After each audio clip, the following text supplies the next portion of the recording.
All right, let's get it. It is drive time on a Tuesday afternoon. It's about 10 minutes past the hour of 2 o'clock. It's cold today. It does not feel like May. It is raining and cloudy and chilly. It's about 50 degrees here in downtown Salt Lake City, Utah, as we're going to have a couple of days of chilly weather. And, a very, early April, late March type day and late March type week. But as it is, every single day, it's good to have you along for the ride. Spence Checketts behind the mic, Porter Larson behind the glass. We have a lot to do on today's show. Last night, quite frankly, one of the most consequential nights in pro basketball that we've seen in a long, long time. And only time will tell how this is going to play out. So, of course, the big story locally of the day today and the night last night was the Utah Jazz falling to number 5 in the draft lottery. Now, as I was sitting there, and we'll get into all this, we got opening tip. We've got a bunch of great guests today, including a couple of guests that were live in Chicago in the room where it happened. Shout out Hamilton on a Tuesday.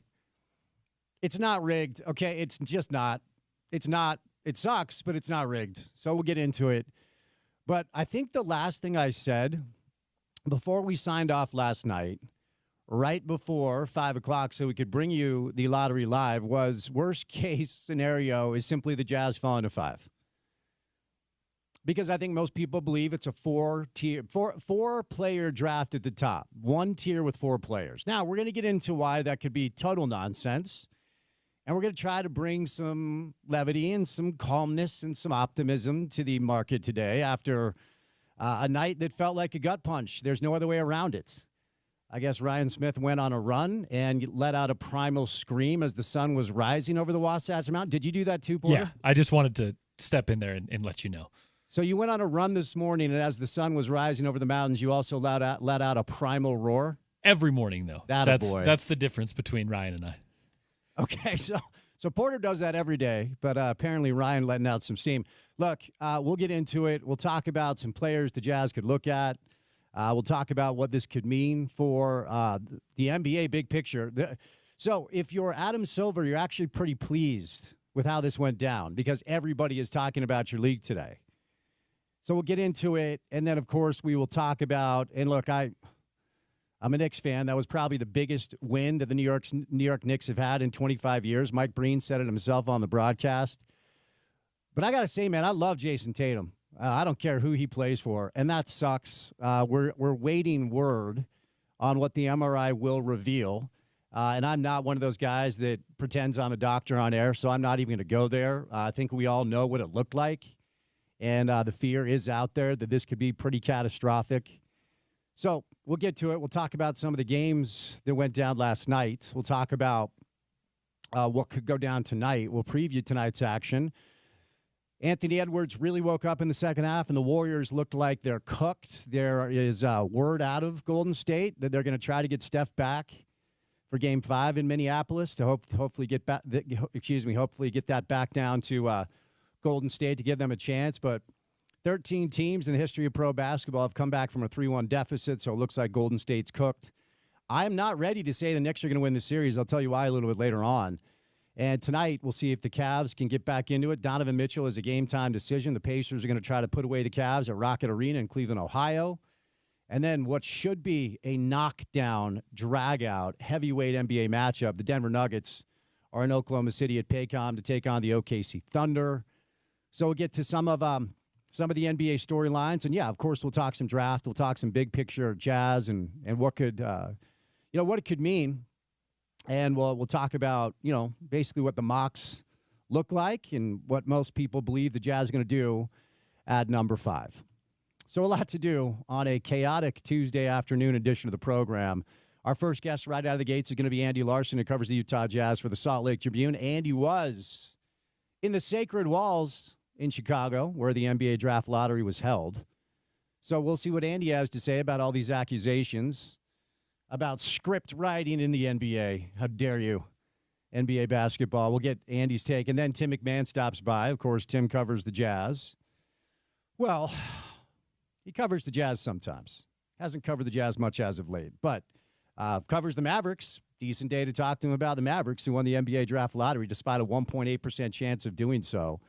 Richard Smith will be live in studio for an entire hour. Smitty spent 40 years with Utah Jazz and a lot of draft processes, a lot of player acquisition, talent evaluation. So we'll bring in Smitty today. Then our buddy Alemateo, who I interview a couple of times a year when the All-Poly Camp is going on. So we have some college football for you guys later on as well. Pete Rose and Shoeless Joe Jackson are now Hall of Fame eligible. There's a piece of news I was not expecting today as Major League Baseball has lifted the ban. Of course, both those gentlemen are no longer with us. Rest in peace. So Andy Larson, Tim McMahon, Richard Smith, Alemateo, me, Spence Checketts, all of you, the great listeners, and that guy, Porter Larson, who every morning goes on a run, and as the sun is rising over the Wasatch Mountains, lets out a primal scream. Tell me, young man, how did you digest the NBA draft lottery last night? Yeah, I don't know that I'm up at sunset or sunrise enough to do that. But, yeah, man, it's got to be a gut punch if you're a Jazz fan. Just a visceral reaction online. I was walking home. We had just hung up, and I stopped at Siegfried's. Is that the little deli? Little German deli? Oh, that place rules. It's awesome. I grabbed a little sandwich, and actually it took a minute, so I ended up watching the beginning of the lottery at the deli thinking I'd get home in time for the Jazz pick. Well, it didn't take long, and I just thought to myself, man, that has got to be a real gut punch if you're a fan who is kind of hinged your expectations, your timeline, everything about this rebuild process onto having a top pick in this year's NBA draft. And listen, man, that's always wishful thinking, but it really seemed like Jazz fans were getting awfully familiar with one Cooper Flagg, and to not only drop, but to drop to number 5, the worst possible scenario for the Jazz. That's a tough pill to swallow. It's kind of ironic because markets like this one, we have been kind of lobbying for lowered, flattened lottery odds, right, for years and years and years, and now, you know, we see them and they don't give us the results that we want, and the script is completely flipped. So it's interesting to see. Like I'm a guy. I'm open to conspiracies. Let's be clear. I'm open to them, but I need in order for a conspiracy, I need to have just a little bit of legs. I need some little bit of like actual evidence, and then we can go with it. This is ping pong balls that that sometimes don't go your way, and man, they did not last night. No, they didn't. So we'll get into it. We'll talk to our guests about it. We got 3 really good NBA guests on the show today. Then we'll do some college football later on. Andy Larson will join us right out of the gates, but on a Tuesday, prior to Andy hopping by, courtesy of our friends at Prize Picks, it is time now for your opening tip. Welcome to The Drive with Spence Checketts on Utah's #1 sports talk. Now into the studios of ESPN 700 to set the scene for the show. The opening tip of The Drive is brought to you by Prize Picks. Use the code ESPN700 and run your game with Prize Picks. Cash in on the basketball playoffs with Prize Picks. Don't miss your last chance to add your favorite players from the court to your Prize Picks lineup. Whether it's points, rebounds, or assists, take your pick of more or less for your shot to win up to 2,000 times your cash today. You can turn those playoff hot takes into tickets to basketball's championship series. Starting with the play-in round, every lineup you make on Prize Picks will enter you into the Take-Two ticket sweepstakes, which could get you and a +1 a VIP trip to the Ship. So here's what you do. You download that Prize Picks app today. Use that promo code ESPN700 at checkout. They're going to give you $50 when you place your first $5 lineup. You do not even have to win the bet to get to 50. It is on the house. Tonight I am going more on Aaron Gordon, 1.5 3-point shots made. I'm going less on Miles Turner, 24 points. I'm going to go more on Shai Gilgeous-Alexander, 31 points. I think SGA goes off tonight. And I'll take, you know what? Give me more on Nikola Jokic, 28.5 points as well. That kind of feels low. I think the 2 MVP candidates are going to go at it tonight, and it should be a fun game between Oklahoma City and the Denver Nuggets. All right. Last night, say goodnight a little bit early because we were fortunate enough to have the NBA draft lottery on our radio station just after 5 o'clock. So sign off air, grab the dog. We rush home, and I'm able to sit down just in time to watch Mark Tatum walk to the podium to kind of break the news to NBA fans about how this NBA draft lottery went down. So the Utah Jazz with a 14% chance of getting the number 1 overall pick, along with the Washington Wizards and the Charlotte Hornets, the 3 worst teams in pro basketball this year. And ultimately, the most likely scenario for the Jazz was to land at 5, according to the numbers. According to the percentages, the Jazz had about a 48.7% chance of getting the number 5 overall pick. So the reality of the entire situation is what happened last night was the most likely scenario for the Jazz, okay? So I don't really have patience today for Jazz fans to scream foul and scream this is rigged and scream this is scripted. While I understand the frustration and honestly share some of that frustration that in 51 years of existence, the Utah Jazz have quite literally never received any lottery luck, right?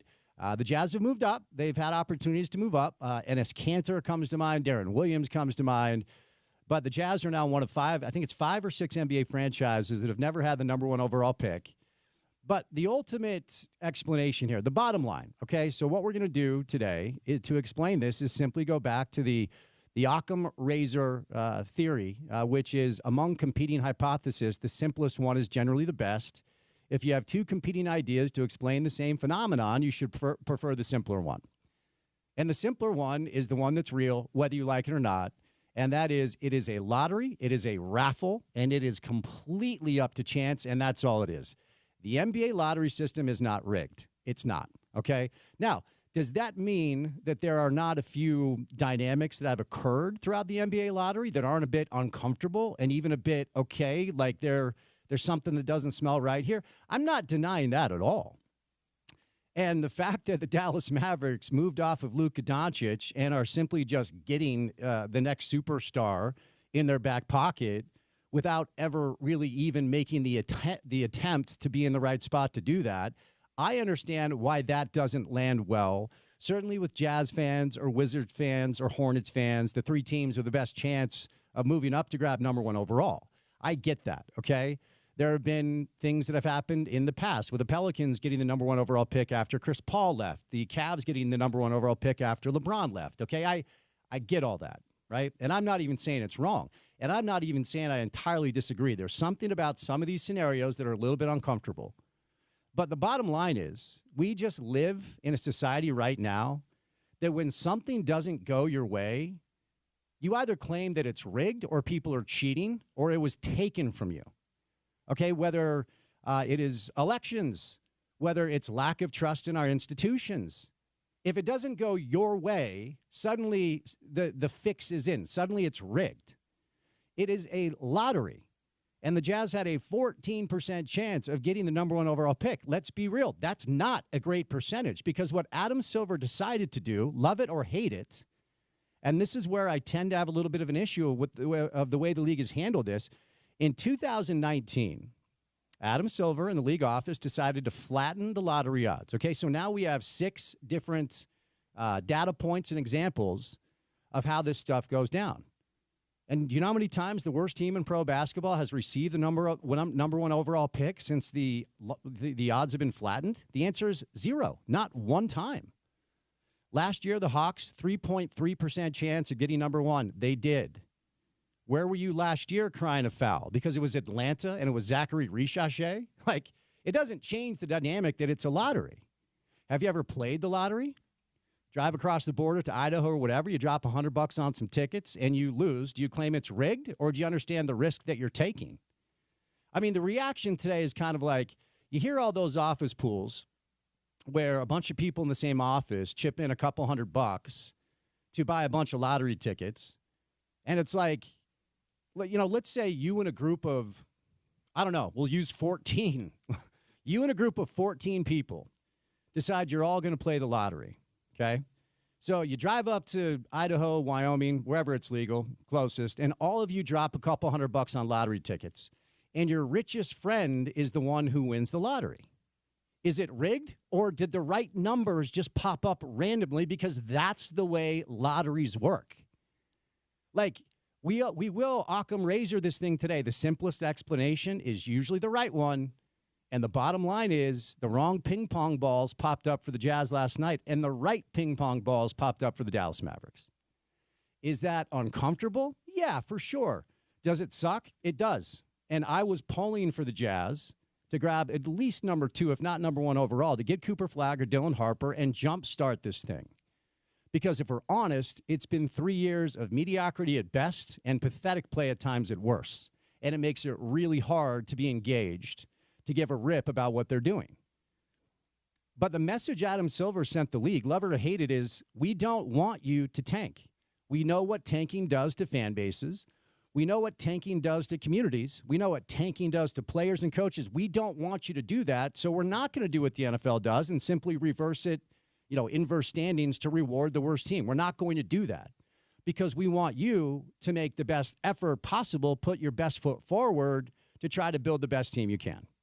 It's also why they implemented the second apron and a more punitive salary tax penalty for big spenders. So you can't keep super teams together. Like, we'll get to the Tatum stuff in a moment, but the fact of the matter is the Boston Celtics were probably going to be torn down this offseason in a way, even if Tatum was healthy and even if they won the championship. They have new ownership. They have a roster that's wildly expensive. And no matter how much money you have, we learned what scares billionaires who own NBA teams: punitive financial penalties for paying too much money to keep your roster together. So Adam Silver did this thing where he's like, all right, we're not going to simply reward the worst teams for trying to lose. We're not going to do that. And we're actually going to make it harder for the worst teams to move up. They did that in 2019. We have 6 years of drafts now. 0 times has the worst team in pro basketball received the number 1 overall pick. On the other side, he said, we're also going to make it harder for owners to keep their great teams together because we're going to make the financial penalties more punitive. We've already seen the Denver Nuggets move off good players a couple of different times. Bruce Brown, Kentavious Caldwell-Pope, Jeff Green. I mean, yes, that's not the most overwhelming list of players, but those were key contributors and key cogs to championship-level teams. Denver had to jettison them, trying to plug holes with young players like Christian Brown and veteran minimums like Russell Westbrook. The Golden State Warriors had to make a really difficult decision on Klay Thompson to try to expedite that decision with players like Buddy Hield and cheaper veteran players. Like, it's a little bit of a two-tiered approach where, okay, we're not going to simply reward you for trying to lose. We don't believe that that is the right move as far as having integrity in your endeavor and treating the league and the game the right way. We want you as a front office to put your best foot forward and try to win. Now, there are complications in trying to do that in Salt Lake juxtaposed to South Beach or LA. So we need to be honest about that. And that's why last night stung. Because what the Jazz were selling you all year long is there is a reward at the end of the tunnel for all this pain tolerance we're asking you to go through as a fan base. And so you were sitting there last night expecting the reward to come. And it didn't. Even though it was numerically and statistically the most likely outcome, it still sucked. I felt horrible for Ashley, Ryan's wife. That poor girl, man, sitting there with that, oh my gosh, look on her face after Mark Tatum reveals that the Jazz fall to 5, which was the lowest possible. Even though it was the highest possible scenario based on the percentages, the Jazz could not fall further than 5. That was their floor. But again, Washington falls to 6, Charlotte falls, and, Dallas is rewarded again, which makes it really uncomfortable, and I can't really refute any of that. But I'll end with this. For all the, hey, my guy didn't win the election, so it was stolen crowd, for all the, hey, my team didn't get the number 1 pick, so it's rigged crowd, ever since the NBA went to its lottery structure, the team and market that has been most fortunate and rewarded most by it, by far, is the San Antonio Spurs. San Antonio is one of the least desirable markets in the entire league. We're a bigger market than San Antonio. And if there's a number 2, it's probably the Cleveland Cavaliers that might be, in my opinion, the worst market in pro basketball. If there's a number 3, it might be the New Orleans Pelicans. New Orleans, fun town, but no, it's not New York, LA, Chicago, Miami. They have not gift-wrapped every big star to bigger markets. The San Antonio Spurs literally had a dynasty that caused TV ratings to go into the tank. When Zion Williamson, who, if he would ever stay healthy consistently, is one of those dudes, when he was coming out of Duke, the team with the best chance at the number 1 overall pick was the New York Knicks. It went to the New Orleans Pelicans. So for every data point you can throw at me about, hey, New Orleans gets the number 1 pick after the Chris Paul debacle. Hey, Cleveland gets the number 1 pick after LeBron leaves. Wow, Nico Harrison trades Luka Doncic. And they get Cooper Flagg to step in. For every one of those you can throw at me, I can throw 20 of them back at you to refute your point that this thing is rigged. The bottom line is we live in a society now when results don't go your way, you cry that it was stolen. You cry that it was rigged. No, that's just life. And especially when it's literally called a lottery. Literally called a lottery. Finally, the implications at place for Ernst & Young, the NBA, anybody involved, to have this thing rigged, felonies, lawsuits, billions of dollars, it might actually crumble the league if there was ever any actual evidence of impropriety. And by the way, there never has been. It's like your election claim. Andy Larson was in the room. So we'll bring in Andy coming up on the other side. Tim McMahon as well. Richard Smith live in studio for an hour. We've got a lot to do on a big day after an extremely consequential night in the world of pro basketball. It's a drive on a Tuesday, and it's good to have you with us right here on ESPN 700.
The 5th pick in the NBA draft will be made by the Utah Jazz. The number 1 pick in the 2025 NBA draft goes to the Dallas Mavericks. You're just going to rub it in, aren't you, all day? You're just going to misbehave and rub it in all day, aren't you? I don't know. I don't know what to do. I know it hurts, but we have to talk it out, I guess. Hug it out. No, we do, and it does hurt. But it's the reality of how this process works. Love it or not, whether or not you think it should be changed, certainly a different conversation. But our first guest on a Tuesday afternoon was in the room where it happened. Shout out Hamilton, Andy Larson, Salt Lake Tribune. Andy, happy Tuesday, buddy. How we doing? Hello, Andy. Hello, Andy. What's going on with Andy? Oh, there we are. Can you hear me? Hey, hi, Andy. How are you? Back. Sorry about that. Yeah, I'm doing well. How about you? I'm well. So are you still in Chicago?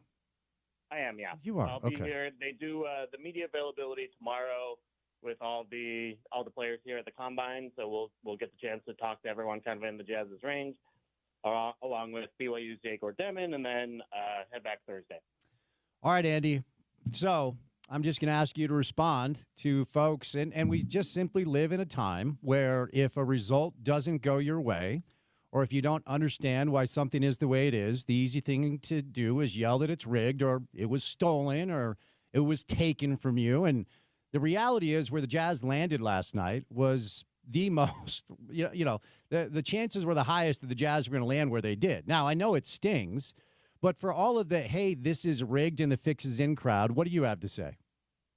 Yeah, look, I was stunned that was as much of the reaction as it was. That, when I polled my followers yesterday on Twitter that 76% of respondents said that they felt the lottery is rigged. And I don't know, man, look, I was in the room. You can see the ping pong ball flow around until one gets sucked up, and then they call the number, and then there are four. It's a combination of 4 different ping pong balls. You're not really sure which team it's going to be until that last ping pong ball is drawn. So it would be extremely difficult to rig, given that you have 14 team executives there, 10 of which who are going home unhappy and are going to have every reason to, raise concern if something were to go wrong, plus 14 media members there who would make their careers if they could, really report out that the lottery was rigged. And then, okay, let's say that it is rigged in favor of the Dallas Mavericks, in return for giving Luka Doncic to the Lakers, which, sucks on both ends of that deal. But, how did they convince Anthony Davis to go down with an injury? And how did they get Kyrie to tear his tendons, so he won't play all of next season, right? That doesn't make sense. They were a playoff team before then. So this quid pro quo people are the conspiracy theories are turning out. It just doesn't make any sense, guys. It's the perfect theory that makes so much sense if you think about it for exactly 0.5 milliseconds, and then the rest of us grow up from being 12 years old to kind of understand that hey, the world works this way sometimes. And a whole lot of the time, you're going to get unlucky, and that's what happened with the Utah Jazz last night. It's why they call it a lottery. And for all of the for every piece of, if I don't know if you want to call it proof or maybe just an example that feels a little bit uncomfortable, I can throw 20 examples back at you to indicate this thing is not rigged. And it's just how lotteries work. Now, I understand the disappointment, and honestly, Andy, I share in it. I mean, I was hoping last night the Jazz would land at 1, and I was hoping that Cooper Flagg would be on his way to our market because we badly need this team to be far more relevant than it has been outside of the little bubble of people that believe it's more relevant than it actually is. I have national guests on my show every year or every day during the NBA season, and I can't even ask them anything about the team outside of hey, what will Cooper Flagg look like in a Jazz uniform? So I understand the frustration, but it doesn't mean that the fix is in. We just live in this time and place where if something doesn't go your way, instead of critically thinking about it, it's easy to say it was stolen, it was rigged, it was taken from me, right? Here's where I want to go next, though. do you like this current format? Because in 2019, they flattened the odds, and essentially they're not rewarding the worst teams in pro basketball. So that's the message from the league office. Like, we don't want you to tank, right? Like, we don't believe that is a decision that is steeped in integrity and respect for the way this thing is built. Do you like the way that the current lottery is set up? Yeah, and I mean, then didn't last night work out because the Jazz tanked harder and more blatantly and more anti-competitively and less honorably than any other team in the NBA this year, and potentially, like, honestly, in league history. Like, John Collins played 40 games this season and was healthy all year long, right? Like, it's crazy. You had Walker Kessler missing games as a 23-year-old due to rest when there were days off in between games.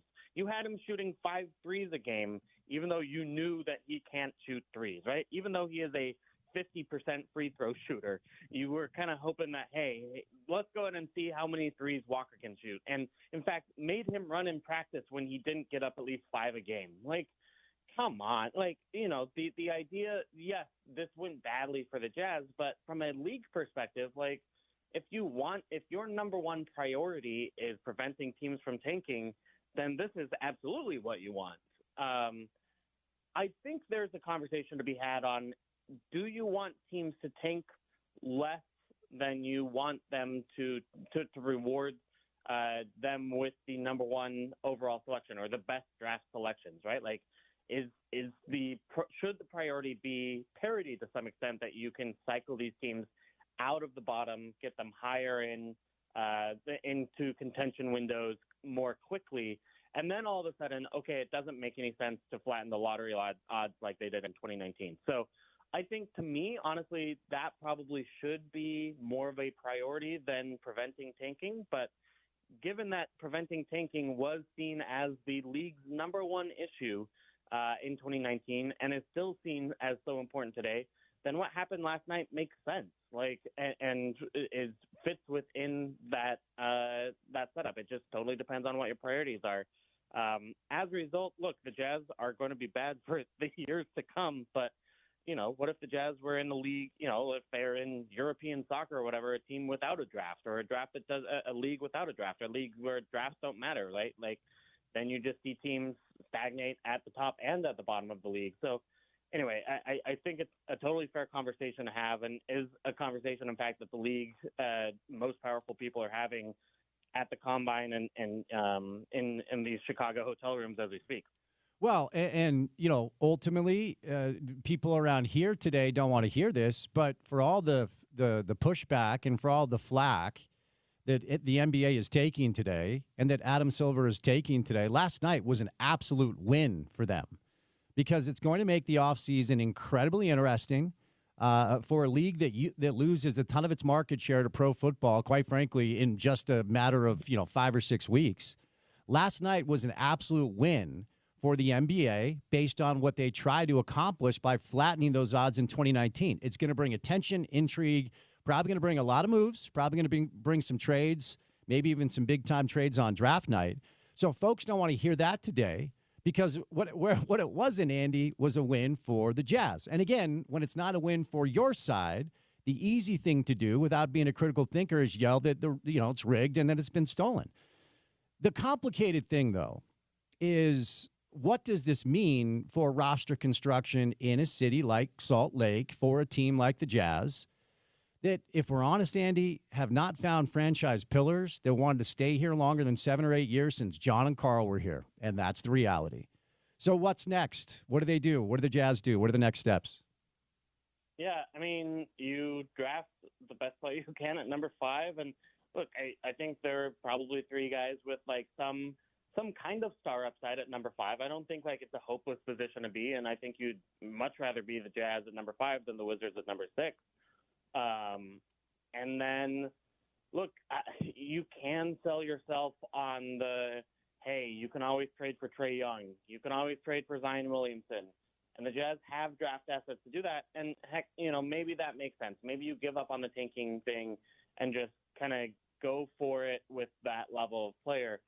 Then you need something crazy to happen with the rest of the roster, right? Like, otherwise you are in the Atlanta or, New Orleans, kind of the middle treadmill where, you need a second star to appear next to those guys. Like, I think the Trae Young, Lowry Markkanen, Walker Kessler team is a 35-win team. Heck, maybe a little bit less given how competitive the Western Conference is. But on the other hand, you do have the chance to make the play-in tournament, and then you have a chance for things to go right if there are injuries in your side of the bracket or whatever, right? Like, so, or if somebody unexpectedly pops and becomes a star, that you didn't see coming, like a Nikola Jokic, for example. So that's one path forward. The other path forward is stay the course and tank again next year and go for AJ DeBonsa and Cam Boozer and Darren Peterson and these guys who are projected to be franchise-changing players next year. I mean, it's too soon, really, to, I think, understand what the Jazz want to do. I think there is some uncertainty as to, like, what Ryan Smith will instruct the team to do. And whether or not, he sees this as a turning point in the team's decision-making or, again, if they want to stay the course. All right, so I felt so bad for Ashley Smith, who had this look on her face after Mark Tatum revealed the envelope with the Jazz at 5 that she had just seen a ghost. But that's all we could see on TV. You were there. The reaction of the other Jazz contingent, Ryan, whoever else was there. What did that look and sound like after it was revealed the Jazz were picking at 5? Yeah, so I had a lot of interaction with Justin Zanuck because he was in the lottery room, and we had an hour to watch the TV show after the lottery happened. But we're sequestered in that room until the TV show ends. And so, had a lot of time to get Justin Zanuck's reaction, which was shocked, disappointed, and was just kind of bewildered laughter at, like, how unlucky they had gotten and kind of what had happened with the ping pong balls last night. Then you're gonna get let out of this room. You have to grab your envelope from the table, which has all your phone and watches and everything else in it.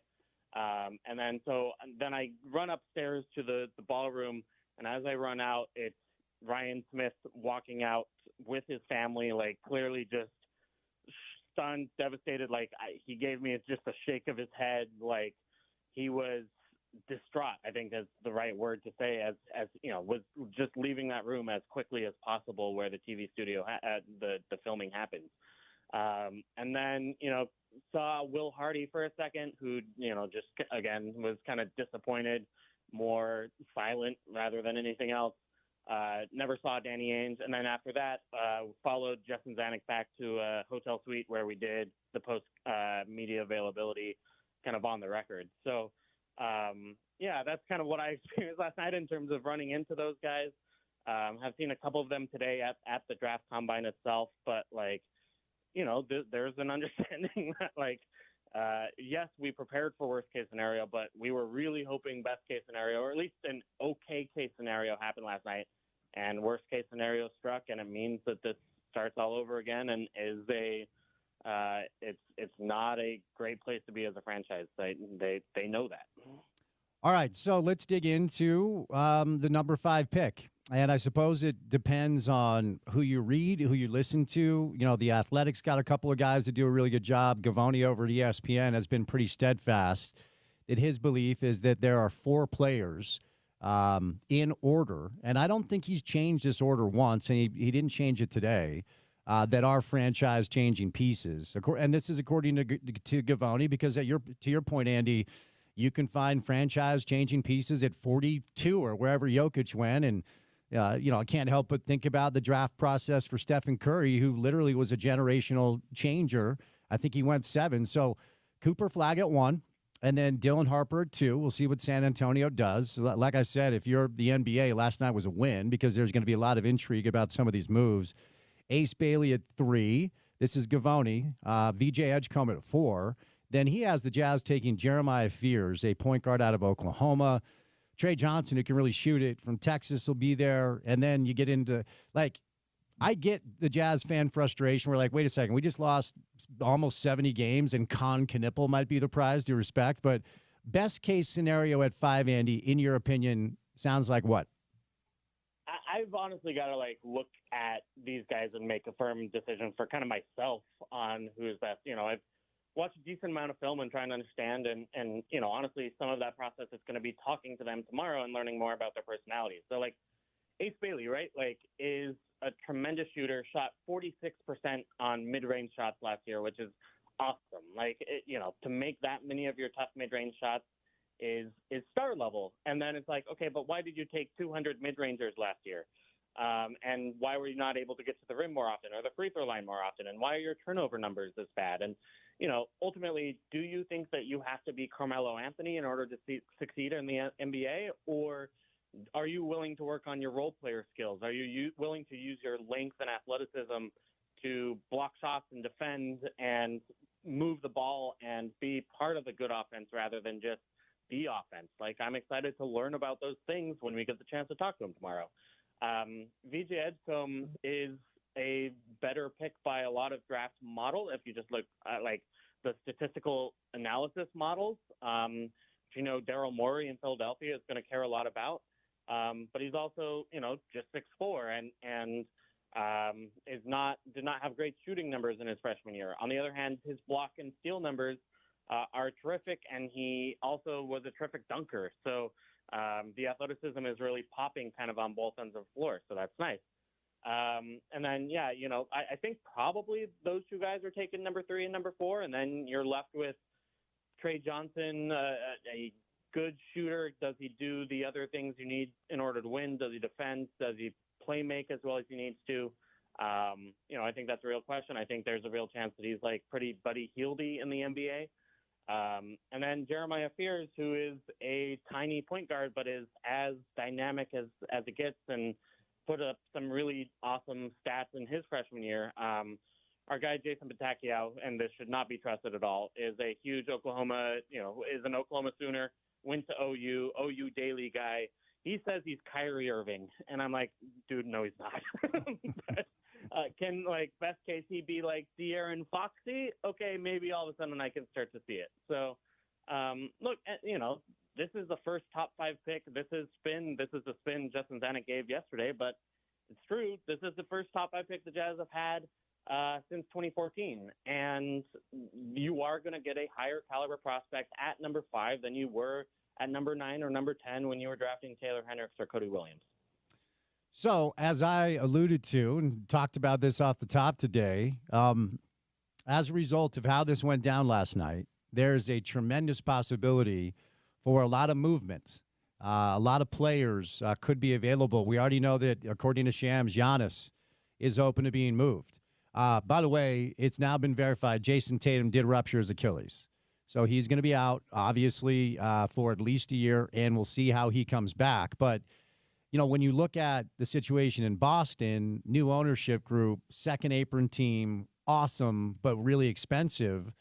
And now the Tatum injury, there's a chance that some of those Celtics could be available as well. Now, San Antonio is very interesting too, because they have De'Aaron Fox, and everyone loves Dylan Harper, but of course, tremendous redundancy to have those two on the same roster with a ball-dominant type, redundant feel, because the two of them are somewhat similar. So you got San Antonio. Oklahoma City has to be brought up because they have a compendium of assets and a bunch of really good young players. The problem with will the Jazz get involved in any of these transactions is, yes, they have the capital, but other teams have similar, trade capital in their back pocket. But what the other teams have that the Jazz don't is OKC can be like, hey, we'll give you 5 picks, Jalen Williams and Chet and whatever for Giannis. And the Jazz don't have that package. They don't have the package San Antonio does. They don't have the package Houston does. So, yes, they have the draft capital, but, what does Larry Marketing really do for you? And I guess that, beauty is in the eye of the beholder. Is there any chance the Jazz have what it takes to get bold and try to get involved with some of these acquisitions to get better players here, or maybe even move up in the draft? What do you think? I think you can move up to 3 in the draft realistically if you really want to. If that's meaningful to you, I think there is that opportunity. I don't think really number 2 or number 1 is realistic. I think that if you wanted to, I think Giannis is out of the picture for the reasons you described. You just are going to be beat by significantly better teams with significantly better players to trade to Milwaukee that are more intriguing and all the draft assets you can want. Whether that's from Houston or Oklahoma City or San Antonio, like teams just can make a better package. Where I do think the Jazz could, if they wanted to, get into it is on kind of that next tier of star. So do you want to take on Zion Williamson and his issues? Do you want to take on Ja Morant and his issues? Do you want to take on Trae Young and his issues? Yeah, I think you can have those conversations. If the Celtics decide to turn it around quickly or just decide they're paying Jaylen Brown too much money, is that an option? I can see a world in which it is. And, I don't think he is going to demand a Giannis level of return. I think there are a few situations around the league, like if you really wanted to, you could trade for Kevin Durant. Like now, do the Jazz want to? I don't think that makes a lot of sense given Kevin Durant's age, but it is an option. So you're just not going to get the perfect superstar out there like a Giannis, who's like clearly a top 5 player in the world, clearly in his prime. And, because you're right that the other teams have more to offer that's not draft capital that the Jazz just can't match with the Keontae Georges of the world. Oh, dear. Well, Andy, before I set you loose, just best guess, and I'll just tell you my take on this. I think next year is going to feel a lot like this year. Call it tanking, call it whatever you want. And I've been a proponent of this because I just don't see any other avenue to, for the Jazz to acquire the type of talent they need in order to establish a cornerstone franchise-changing piece to change the trajectory of what the future could look like. I still believe their best chance is to do this in the lottery, and I still believe their best chance is to lose and have the best chance possible of getting one of those picks. I know today is the most unpopular day to say that. I don't know what else they do. So before I set you loose, my guess is next year looks and feels a lot like this year for the Jazz. What do you think?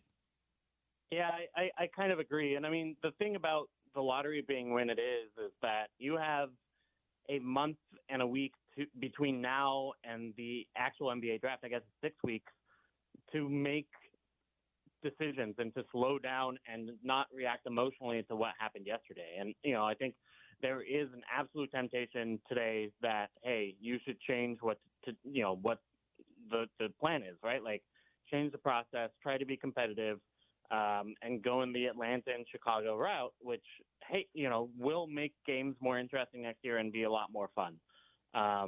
What I suspect is that the Jazz do the calculations and do the math and decide, for the same reasons they decided this year, that tanking is probably the best option next year, given who's available in the lottery and given that in order to keep their Oklahoma City pick in the Derek Favors trade, they need to be one of the 8 worst teams in the NBA. So I suspect ultimately you're right.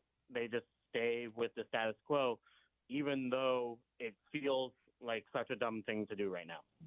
Yeah, today's the most unpopular day to talk about it, but, I think that's the reality. All right, my guy. Well, safe travels, and we'll get you back on again soon. Thanks, Andy. All right, sounds good. Thanks, Ben. Andy Larson covers the Utah Jazz for the Salt Lake Tribune, live on the ground in Chicago. The NBA Draft Combine is going on right now. Obviously, the day after the NBA Draft Lottery, which turned out to be just a brutal gut punch for Jazz fans. And we'll get back to some of this coming up in a bit. But on the other side, we'll do some college football. Lemateo stops by. Andy stopped by today, courtesy of our friends at IFA Country Stores. Any drive to the basket begins with the first step on the court. That's the ultimate power move. IFA Step 1 Crabgrass Preventer plus their lawn food is the first choice to give your yard the healthy, thick green look you desire. The neighbors will be green with envy. Shop IFA online at ifa.coop or stop by one of their 18 Utah locations today. 1 hour down, 3 hours to go. A little college football with Lemateo coming up next. Tim McMahon joins us. Richard Smith is live in studio, so a lot to do on a busy, chilly Tuesday afternoon. So keep it right here on ESPN 700.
All right, Tim McMahon's going to stop by. Tim covers ESPN, covers the NBA for ESPN, covers the Utah Jazz, the Dallas Mavericks, among others. Good day to have Tim on the program. A little bit of breaking news. It is official. Jason Tatum has ruptured his Achilles tendon.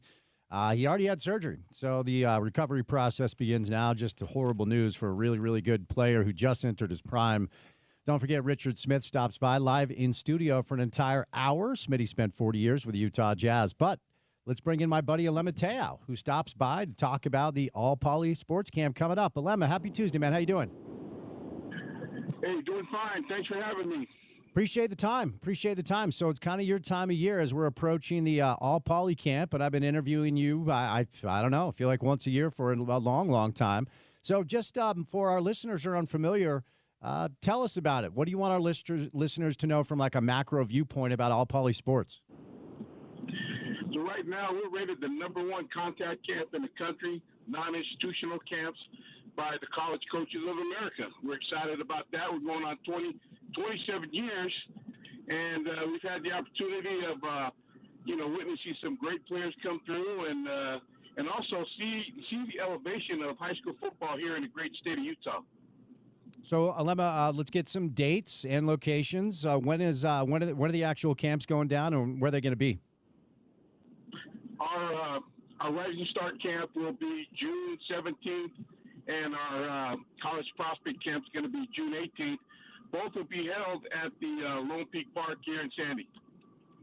And over the years, as you referenced, the high school football scene in our state has evolved and continues to evolve with players not just, Lemon, when I was growing up, it felt like all the best players went to either BYU or Utah. Nothing wrong with that. But now we see players going all over the country and a number of players continuing to go to the NFL to play pro football. Tell me, Alema, from your vantage point, how the the high school football scene in the state of Utah has grown since you kind of started doing this. Well, I'll tell you right now, I honestly believe that the coaching here in Utah at the high school level is awesome. We got a lot of outstanding coaches who are very committed to the game and who are also great teachers. Not only that, is outside of, the great coaches that we have here in the state of Utah, we have outstanding trainers, guys that are taking kids on the off season and really, honing in their skills. The skill position guys, are doing some great things. I know we got, Matt Asiato, who does the RB's training, does a great job with his linebackers. We got the Alpha training guys. They do a lot of stuff with the lineman competition. I know Pro Tech trenches and boss skills. Those are front guys that do a fabulous job. We're known for our front guys, O-line, D-line guys.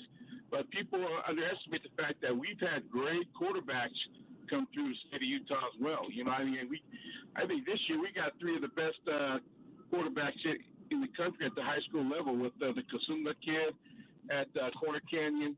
You got the Lopati kid at West, and the Lone Peak kid, Kepa Numetola. Those three guys, in my opinion, are outstanding quarterbacks and are going to make some noise this year. So. Probably should be very clear, Lemma. I know this because I'm familiar with you, but the name of the camp is All Poly Sports, but you are open to everyone, yes? Open to everyone, inclusive of any and all. So, yeah, originally started that way, but, as the village got bigger, we decided to make sure that everybody had the same opportunity. So, we've had great non-Polynesian kids come through. The Kruger brothers, as you know, have had great careers. And I see a kid very similar to those guys in Crew Jones. He's an outstanding defensive lineman, up in the Cache County area who's doing a great job. And that guy's being recruited all over the country. And so he came to our camp last year and just whooped everybody's trash. And, he's really big on the recruiting scene right now, and there'll be more guys like him coming through as well. So I want to say this: in my opinion, there's a young man by the name of Kingston Stroshine. His dad runs Stroformans. He's only an 8th grader going into the 9th grade. I project him to be probably the top recruit out of the state of Utah within the next couple of years. He is that good. And I look forward to seeing him in shoulder pads and doing this thing at camp this year. Give our listeners, Alema, an idea of just kind of the schedule, how this camp works, what you do in the morning, the drills and such, coaches that are present. If we've got listeners who have some young men who they think might benefit from your camp, what's the feel like? What do you guys do? Well, we have 3 sessions, okay? Each camp has 3 sessions. First session is going to be helmets only. Kids will come through, run through position-specific drills with the different college coaches, and then they're going to put them into various teams. The second session will start off with some limited contact where we're going to install an offense and a defense. So the kids are going to have to learn, a scheme, at college tempo during that second period. And then the third period, we'll go through a review session, and then we're going to scrimmage at the end. And then during that time, you see the cream rise to the top. And so over the years, we've had some very spirited scrimmages, and the level of competition that shows itself at the end is amazing. And so, and you'll see a lot of college coaches around there during that time, just kind of taking notes and sneaking peek at kids from the different parts of the country. So we'll have local college coaches from around the country checking out these kids. I wonder, Alema, how because we talked about the changing landscape of high school football in Utah and how it's grown. What about the landscape of college football in Utah? As somebody who's been around football forever, what do you make of the current state of the college game and the changes that have been implemented over the past 4 years? Well, in a sense, man, it's kind of leveled the playing field. And then, before back, as recently as 3-4 years ago, everybody was going to Alabama.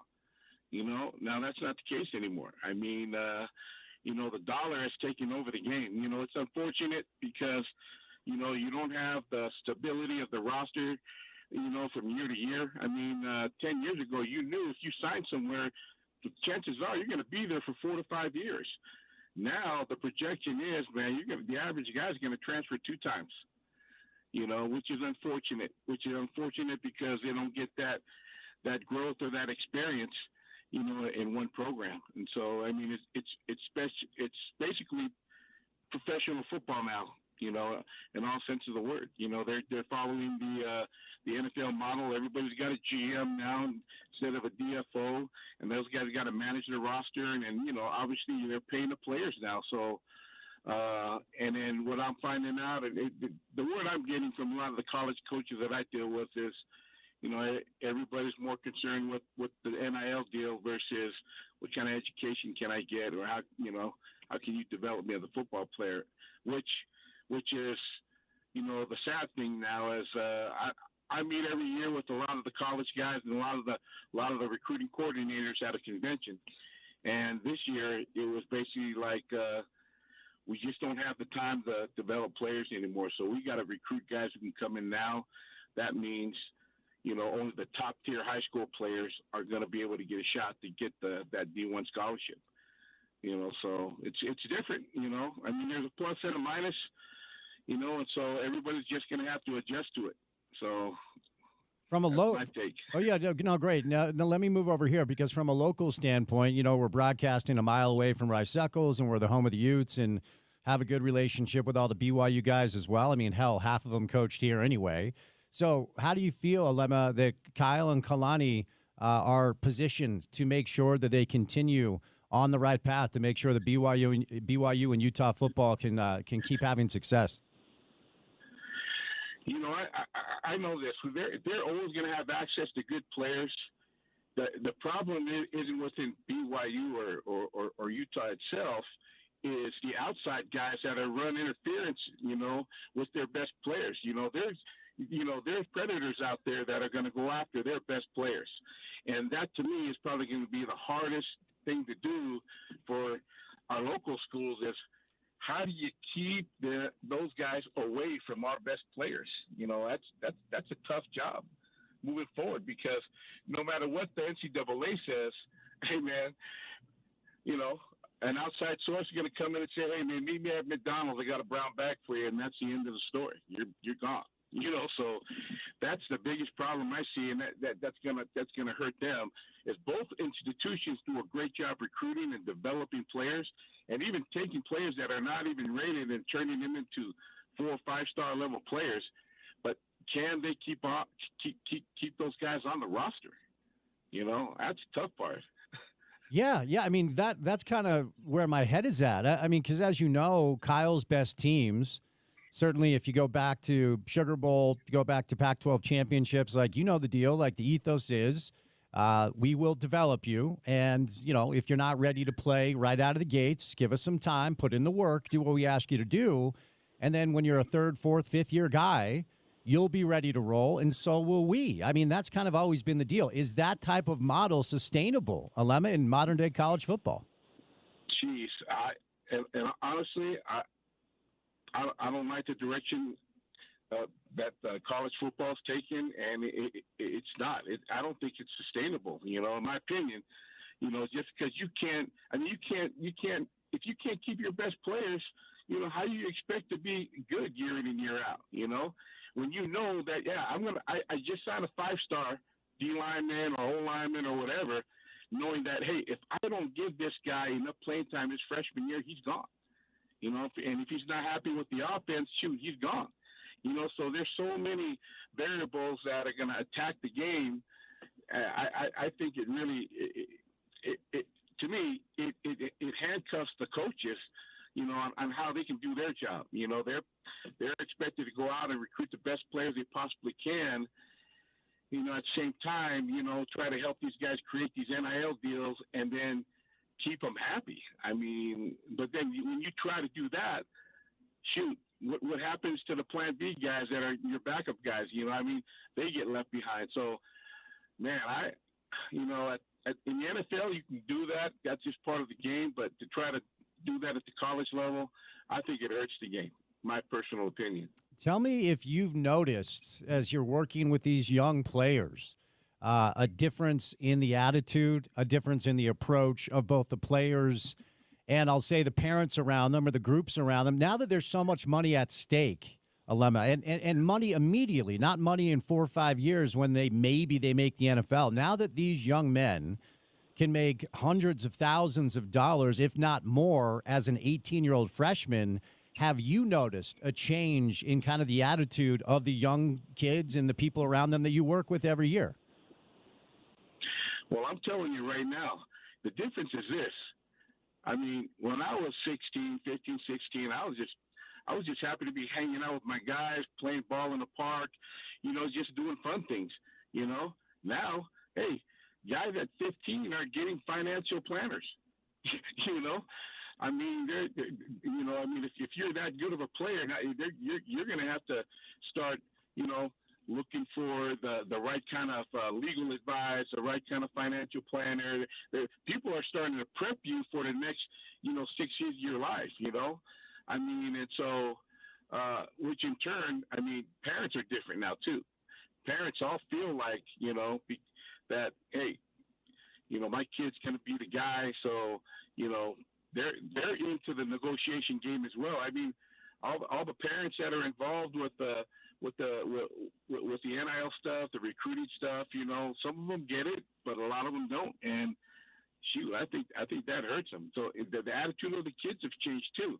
Like there's no loyalty, even at the high school level. I mean, kid can play 3 different high schools in 4 years, so everybody's going to try to go to where the best deal is. And that's a sad thing, right? I've been a high school coach for 30 plus years. I love the development part and the long-term relationship that you've been able to get with the athlete. Man, that's going by the wayside. That's going by the wayside because even the high school kids are transferring after 1 and 2 years. So if you had any advice, if we have parents listening to the show who have a young, promising football player, what advice would you give them? If you're as good as the kid's as good as everybody says he is, he will be okay where he's at. They're going to find them. The way recruiting is right now, hey, they find those guys. each Division I or P4 school, they got dudes paid a lot of money just to find the best players out there. So, I mean, be careful not to just jump and run.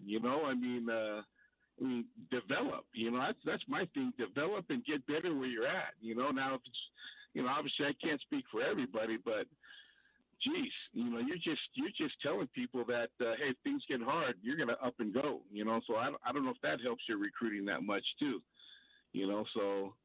But I would tell them, hey, make sure you surround yourself with good people that you trust, that have the best interest in mind. And I meet with a lot of parents. A lot of people come to me, and I tell them, hey, the landscape of the high school recruiting is different now, and so you need to learn how to manage it. They're going to have to learn how to deal with it. And so if you're in a position, if I'm a parent, I got a good kid, maybe I try to learn how to be a negotiator myself, because then you got other services out there that are available. You got to pay money for those, but that's up to you, obviously. But no one loves their kid more than their parents. So I always encourage parents, study the game, learn about it. If you're in a position to do it, then go in and do it. If not, then reach out to other services that you have trust in and see if they can help you.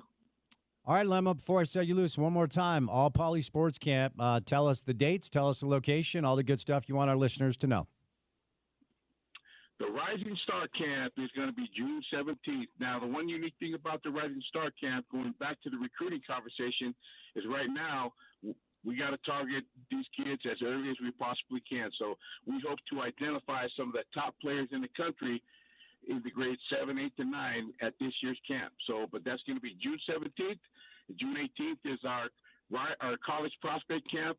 We're excited to get kids that come down because again, 1% are going to get the offers. The other 99, you need to be at the All Poly camp in front of the 25 different colleges there so you can showcase. So there you go. There you go. Thank you, my friend. I appreciate the time. Best of luck, and reach out if you need, okay? Thank you. Have a great day. All right, let me tell you, the website is allpolysports.com. That's allpolysports.com.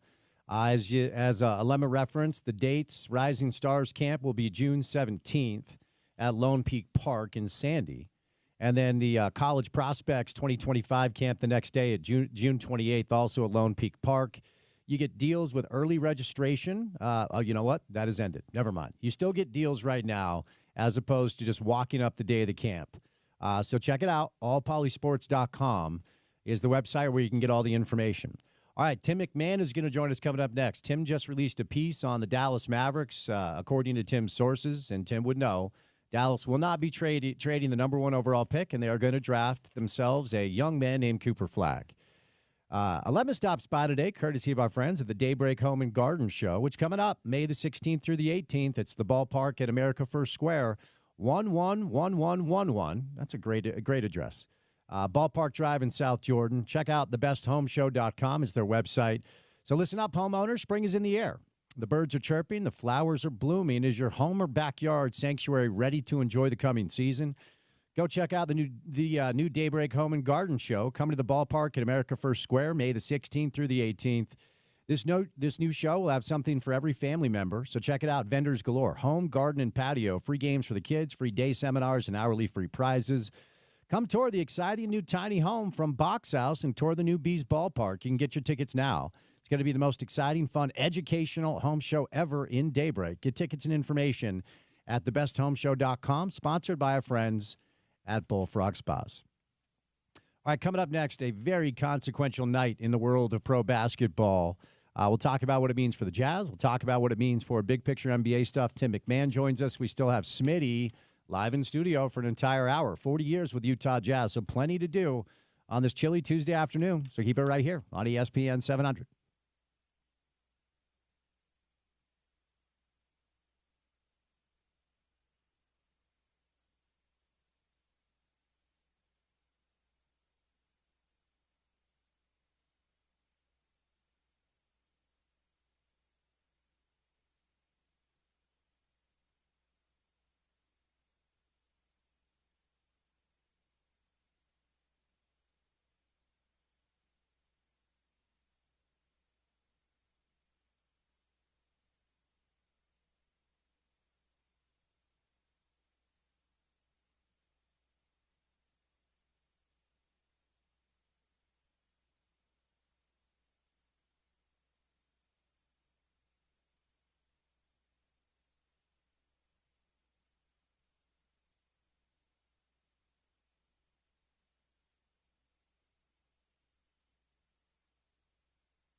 All right, Richard Smith, about a half hour from now. Smitty spent 40 years with Utah Jazz front office.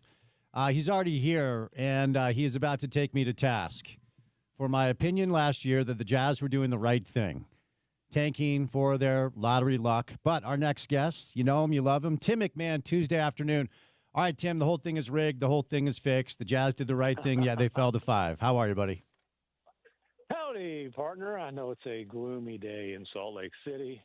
I'm in Oklahoma City. It didn't work out the way they wanted to either with the Philly pick moving up into the top 3. So Thunder don't get their hands on number 7. My hometown's excited, though. They like the way that lottery worked out. Old Mavericks just falling ass backwards into the number 1 overall pick after months after trading generational talent. Here's a gift of another one. So, yeah, I can imagine that you folks are a little bit perturbed right now. It is literally rainy and like 48 degrees. So it is cloudy. It is cold. It is perfect for what today has brought with our local basketball fans. But, Tim, look, obviously I'm being facetious. What happened last night, ironically, was the most likely outcome for the Jazz, about a 48% chance to get that number 5 pick. It's called a lottery for a reason. But, of course, it is kind of a rite of passage for an NBA fan base that feels like they've been screwed to scream foul. So, for Jazz fans that believe the fix is in, what do you have to say? I mean, I'm not going to get into conspiracy theory stuff. I believe there were 2 Salt Lake City-based reporters that were in the lottery drawing room. I would invite you to read the coverage of Andy B. Larson and Sarah Todd. I mean, I'm pretty sure if there was a conspiracy that would have screwed the Utah Jazz, I'm pretty sure they would have covered it in their reporting. I mean, it was just what a storyline, what an insane outcome, and what a bummer for the Jazz fans. Yeah, and Andy was our guest earlier on the show, and to your point, he was in the room and talked to Justin Zanuck, and I thought Zanuck handled it really well. And like I said, when you look at the odds, what happened last night was the most likely outcome. So before we move over to the bigger story, which is what it means for the Mavs and potentially some player movement and such, and I am like you, where when it comes to who the number 5 pick should be, I'll read Jonathan Givony or some of the guys at The Athletic. So just instead of me asking you to nail down a name, just what sort of value is your understanding that will be there for the Jazz at 5? I mean, look, obviously, number 1 is clear-cut, far and away, the easiest decision in this draft. There's a generational talent there. I think number 2 seems to be pretty concrete. And then things get it gets to be more in the eye of the beholder. There have been a lot of great players picked for the 5th overall pick. There have been a lot of guys who didn't end up having star-caliber careers. We'll see where this ends up for the Jazz. I'm sure the Jazz have had the 5th overall pick. Wasn't Dante Exum the 5th overall pick? Oh, man. Yes, he was, Tim. Thanks for bringing that up. Last time the Jazz picked 5, it was Dante. Hey, so it's the guy who's got an ownership share. Dwayne Wade worked out pretty well for the Miami Heat. So, it's kind of there's a wide spectrum there. No, for sure. Charles Barkley was the number 5 pick. Look, you can get value at 5. I mean, hell, Jokic 42. We could keep going down the list. Like, while it feels like Chicken Little, the sky is falling, you never know how this stuff is going to play out. So let me ask you one more Jazz question before we move on, because you hear a lot of reports, and Shams himself was on television yesterday saying he is hearing the Jazz are going to be very active and aggressive. Even if they didn't get 1 or 2, they're going to try to move up. And you're reporting the Mavs have no interest in trading 1, and I completely get it. I wouldn't either. But can you illuminate our market out here as to whether or not you have any understanding of, now we know where the Jazz will draft, what do you think this offseason looks like? Well, I think this offseason is going to first there's going to be a lot of internal discussions because clearly they picked a route this year and took a risk this year that did not have the intended reward, did not come close to the intended reward. And then I think they're really going to have some serious discussions, debate, whatever it may be, about whether it is a rational and smart approach to basically repeat, to kind of run it back and aim for the number 1 overall pick again next year, or whether that's counterproductive, whether how much damage are you doing in the developmental process, all those kind of things. I think it's a rational approach. I also think it's extraordinarily risky. And again, the risk is, number one, even if you're the worst record in the league, the most likely spot is going to be fifth. But the risk is also, like, are you just stunning the development of the young players that you already have on board? It's not like it's an easy solution here. They're in a tough spot. Yeah, they are. Yeah, they are. And we'll see what sort of magic Danny and Jay-Z can execute and hopefully get this thing turned around prior to 2045, because that's the way everybody feels around here. But, of course, Tim, the one team that could have grabbed number one to lead the entire country to scream foul was the team that grabbed number one with the Dallas Mavericks. So, of course, you know Dallas better than probably any media member out there. I want to know what went through your mind when you saw that was the deal and where you're at with it now, about a day later. I just started cracking up, to be honest with you. I'm like, you have got to be kidding me. And, I've heard some people say, well, does this prove that Nico Harrison made the right decision? Come on. Like, folks, what this does is bailed out the franchise from what appeared to be a disastrous trade. Yep. And when they made that trade, the plan wasn't like, well, man, let's make this trade to win the lottery. The plan was, let's make this trade and win a championship this season, which obviously didn't happen for a variety of reasons. And then they just fell ass backwards into unbelievably good fortune. And, look, if the tanking teams, the outright tankers, the full season tankers, got punished and if karma was a factor there, I don't see how the Mavericks ended up with the first overall pick. But what this does is it totally bails them out. A fan base that was outraged, that had been apathetic, was kind of trending toward apathy. Well, those folks are going to be excited again. They're going to be on board. They're not just a generational talent, but an extraordinarily marketable talent. The long-term concerns, you traded your picks from 27 to 30, building around Luka, building that final team around Luka. What happens at the end of this 3 to 4 year time frame? Oh, my goodness, you're going to be giving up top 3, top 5 picks. Well, I don't think you have to worry about that now. You just got an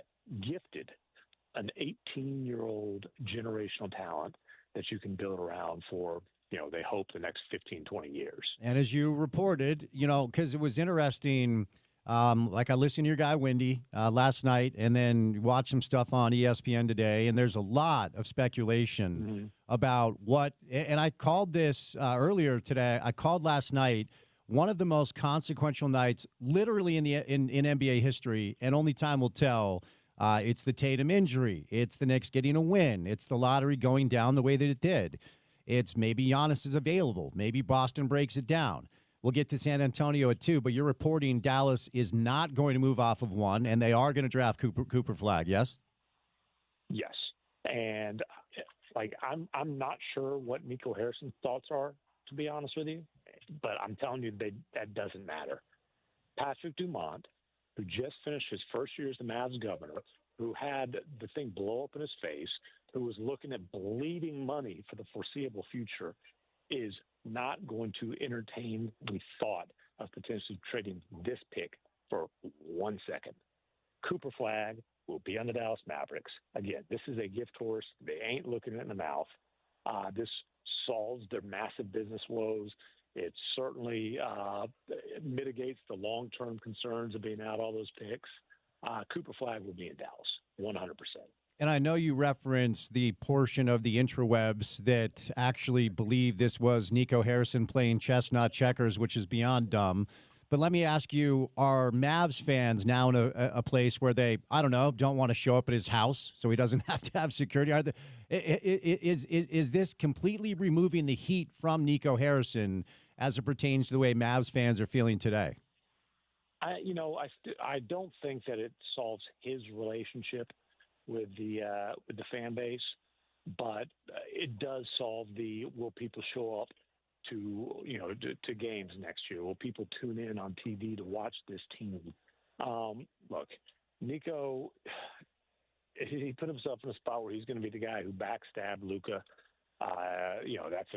Luka's always going to be beloved in Dallas. I don't know that fans are going to, they're not going to be they're not going to be chanting "Give Nico a raise." I can tell you that. Whether there's fired Nico chance or not again next year, I can't say.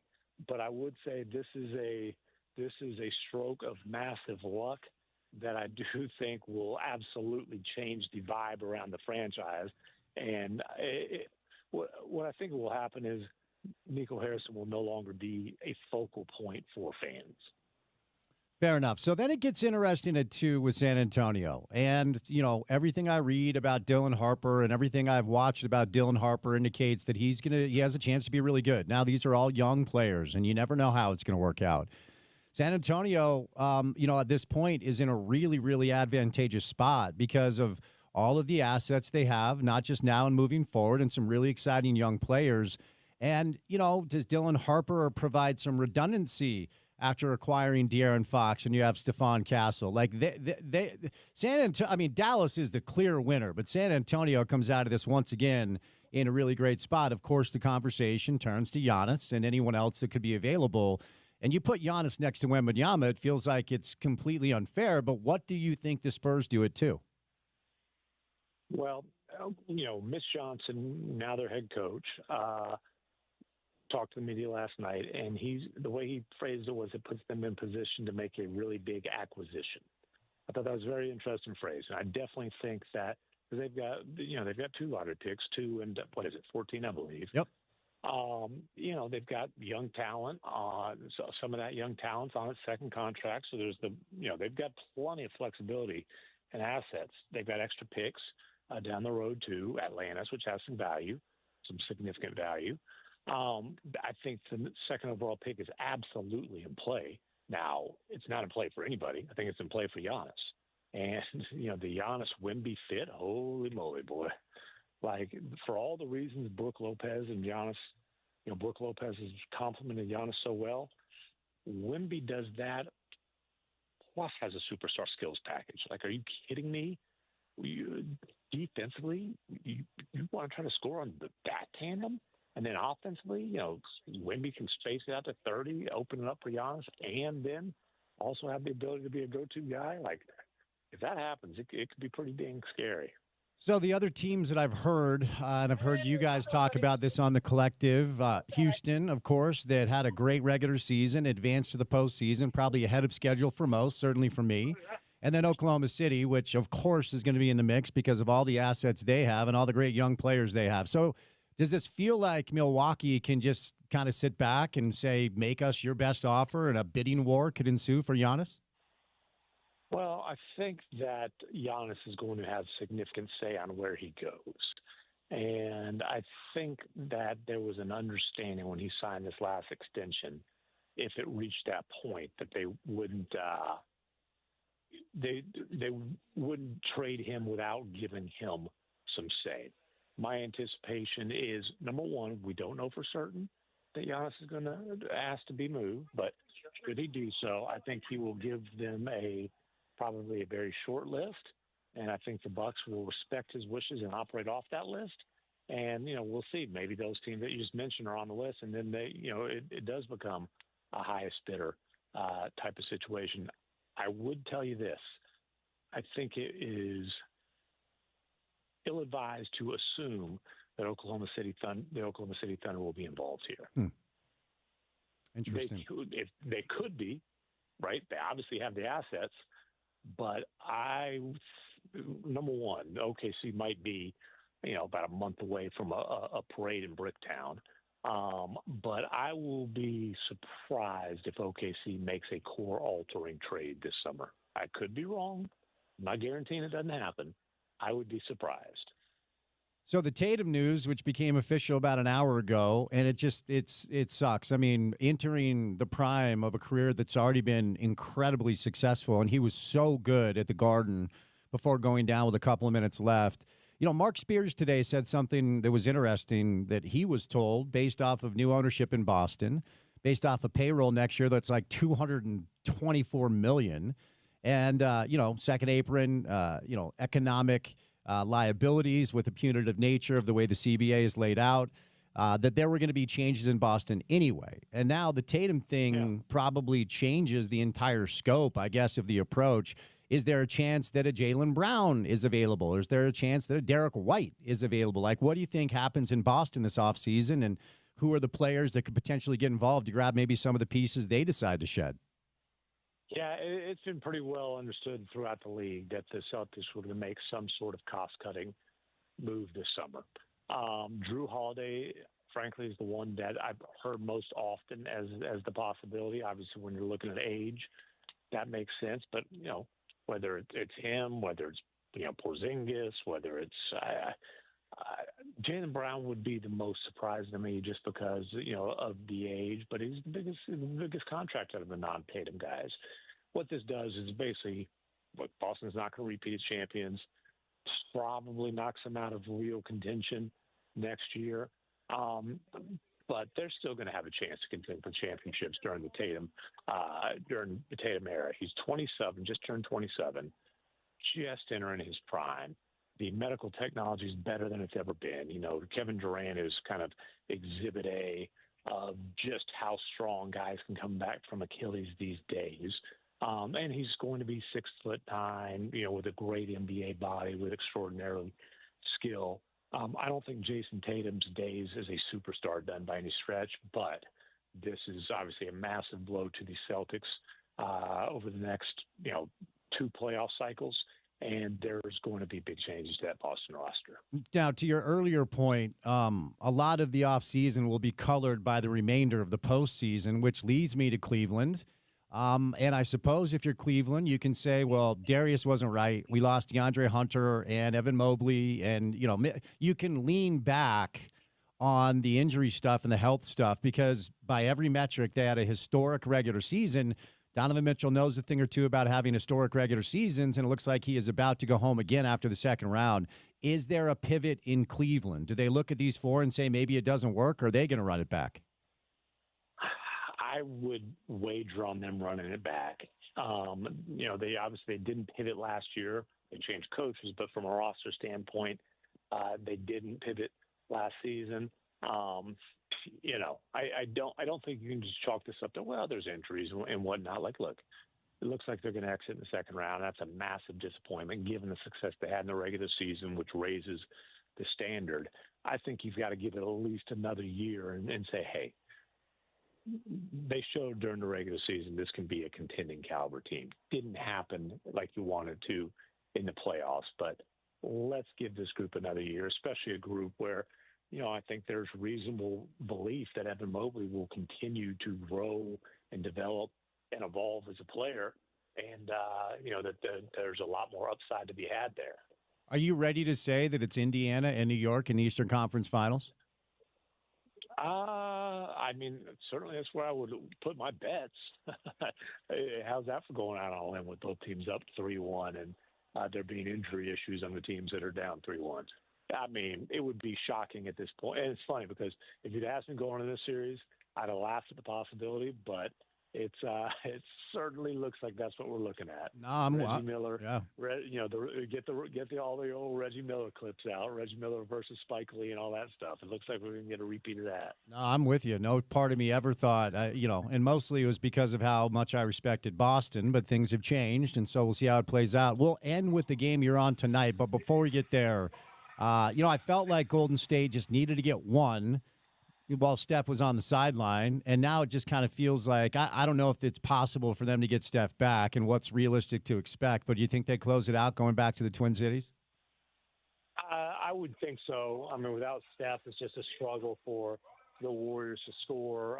The Thunderwolves are obviously playing with an extreme amount of confidence, and according to ESPN research, when Rudy Gobert has a closeout opportunity against a guy who's made a point of humiliating him during this postseason, he averages 27 points and 24 rebounds. So look out, Draymond.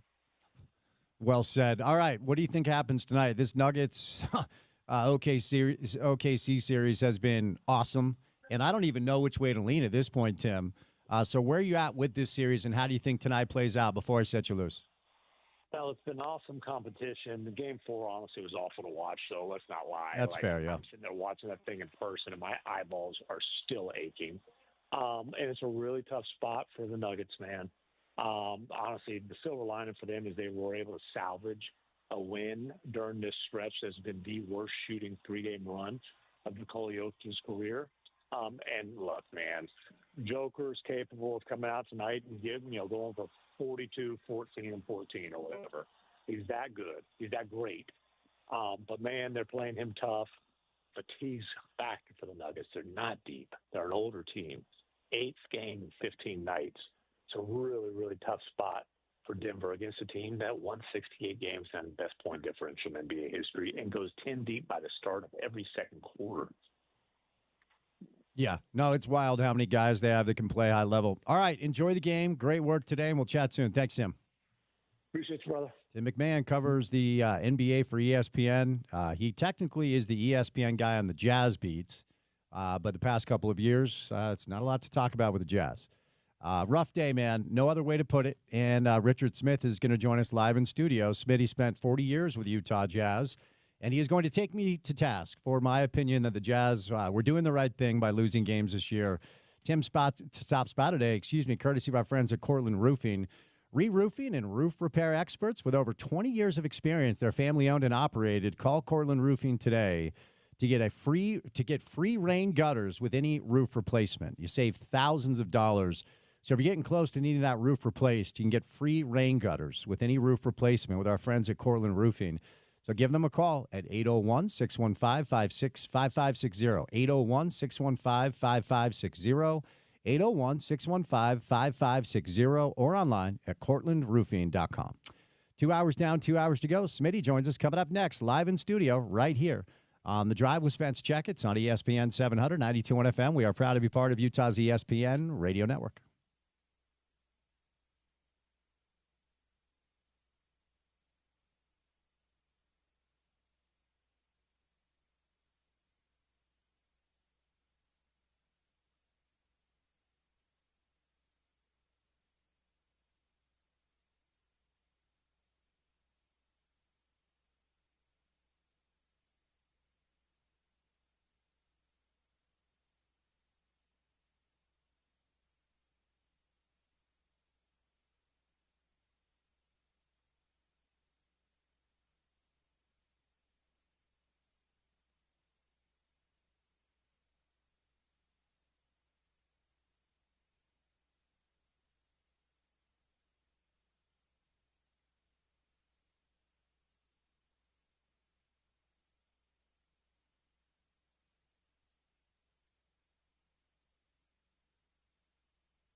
because the fans are used to coming to a game, no matter what it is, their son's high school game or the college game, whoever it is, and trying to watch your team put its best foot forward to try and win the game you're playing. And the Jazz didn't do that this year. Obviously, they held out guys who were healthy. They got fined along the way by the NBA for doing that. It's just not a very good look to me for any organization that puts themselves in that position. They're not the only ones who were doing it. Several other teams were in that same kind of race, and the Jazz happened to win it by getting the worst record. So we'll see what happens on May 12th when the lottery balls come up and see how that plays out for them. That's some dynamite analysis. I'm not sure who that was. It sounded like Richard Smith. Well, May 12th came and went yesterday, and the lottery balls did not fall in the favor of the Utah Jazz. Now, I will remind you, the Jazz ended up with a pick that they were most likely to get based off the percentages, even though the reaction from folks around here is that the whole thing is rigged and the fix is in, but Richard Smith is live in studio.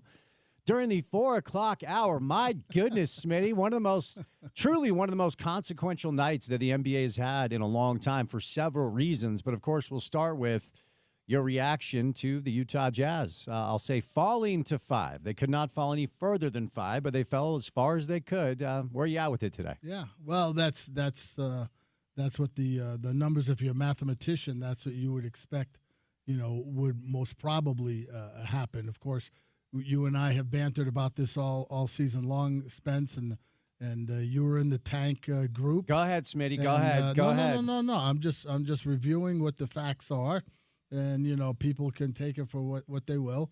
I've said all along, and I'm not saying this in any way to pat myself on the back or anything, but I'm not.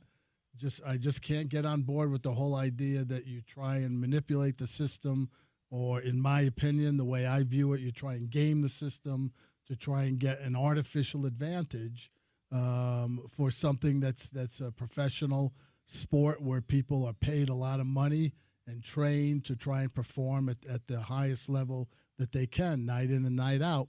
And the Jazz obviously, were in a situation where they didn't play healthy players, and they wanted to be in the position they were in last night. And then I don't know if it's karma. I don't know if it's, the old Jerry Sloan saying that most of the time in life you get what you earn. And, part of me, I feel bad because I'm a Jazz guy, and I want them to do well. And I have a lot of friends who still work there and work hard and try and do the right thing and all of that. But last night was a telling tale that you can't, just somehow manipulate these things to put yourself in a winning advantage. And somewhere in that, Spence, for me, on a personal level, it just feels like, this is what can happen to you when you try and not do what most people would consider the right thing, or to do it to the best of your ability.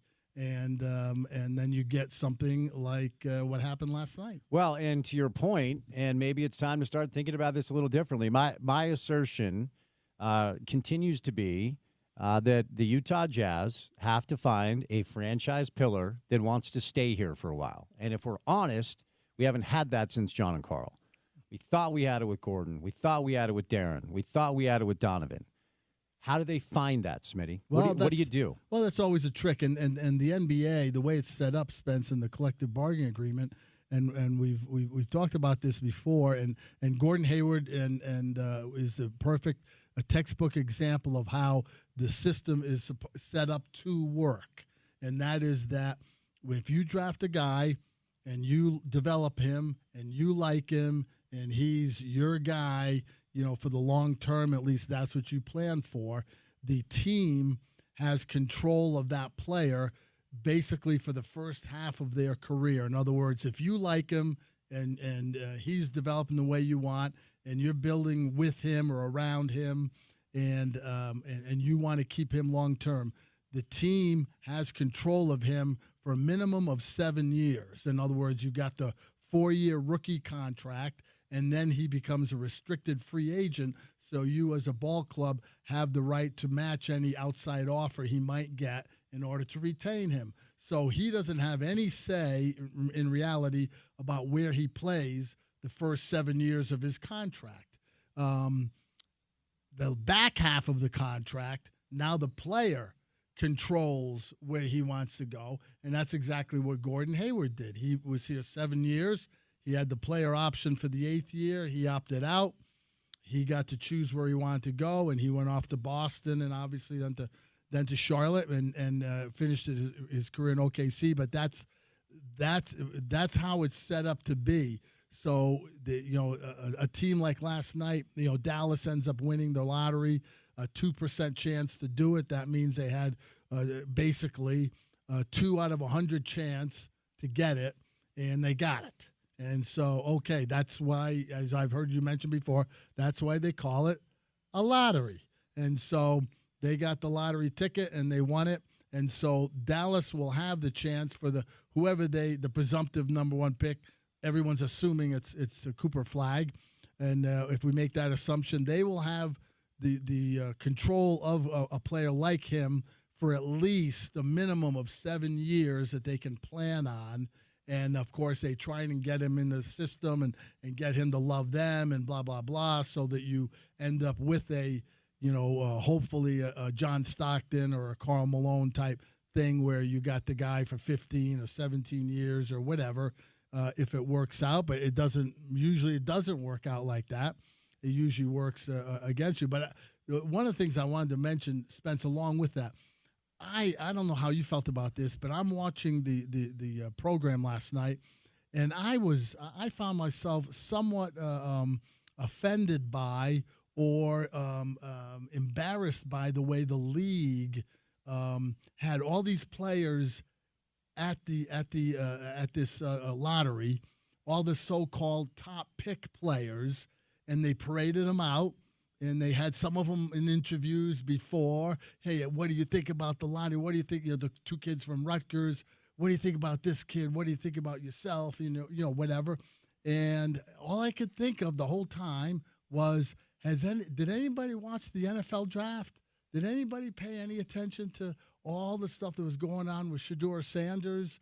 And he's supposed to be a top 5 pick, and he ends up going on the 3rd day, and how embarrassing that was for him and everybody else who was saying he's going to be a top 5 guy. And here the NBA are parading these guys, and now they bring Cooper Flagg to the table after the draft, and every one of the guys on the table asked him a question directly about being a member of the Dallas Mavericks. And I'm sitting there going, did I miss something? Was the draft tonight? Because I thought the draft was in 6 weeks. I mean, there's so much that can happen between now and June 26th. And we presume that they're going to keep the pick. We presume they're going to take Cooper Flagg. But a lot of things can happen. Spence, item A on the table is Giannis. And Giannis says, maybe I'll look at some other stuff and whatever. Now, and I'm surprised I didn't read anything today that where anybody said, if you were put in the position, would you trade the number 1 pick right now for Giannis? Would you do that as an organization? I'm surprised nobody said that, because, Giannis is a real guy. He's already proven he's a real guy, and he's in his prime. And you're telling me, teams wouldn't look and go, well, wait a minute now, I'm going to take an 18-year-old kid from college, or I can have Giannis in his prime to go with my group, because my job is to try and see if I can get us to a championship level. I mean, I don't know. I think it's just, that's an interesting question to me, but I haven't heard that, and that's because everybody on the broadcast that night was doing the whole broadcast aimed at Cooper Flagg is number 1, and he's going whoever gets number 1, and that's it, and we're all in on it, and his parents are there, and everybody's sitting there, and I'm going, does somebody have Deion Sanders' number? Because somebody should call him and say, hey, how is this for you guys when it didn't happen on the first day of the draft, and then it didn't happen on the second day of the. I mean, I just thought that was. I don't know. I know it's TV. I know they're doing it for TV, but I thought that was so egregious by the NBA making all these presumptions about what they think is already going to take place 6 weeks from now.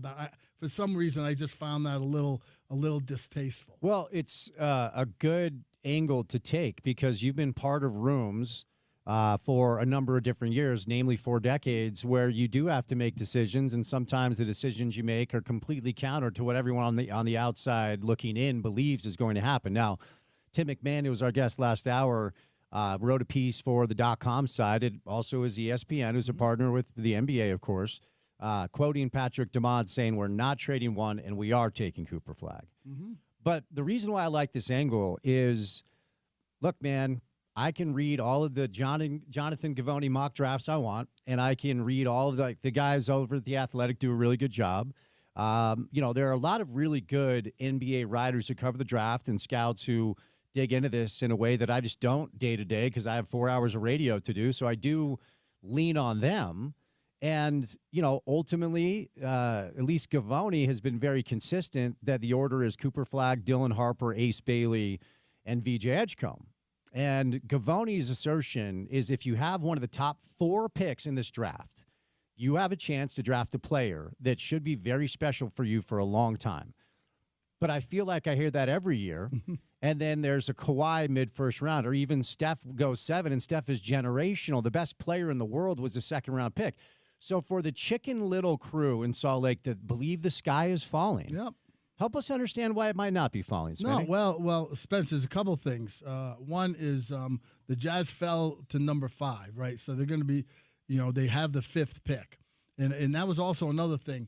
The assistant commissioner, Mark Tatum. Mark Tatum, sorry. He kept vacillating back and forth when he was saying who the picks were by using the phrase the number 5 pick will be taken by the Utah Jazz.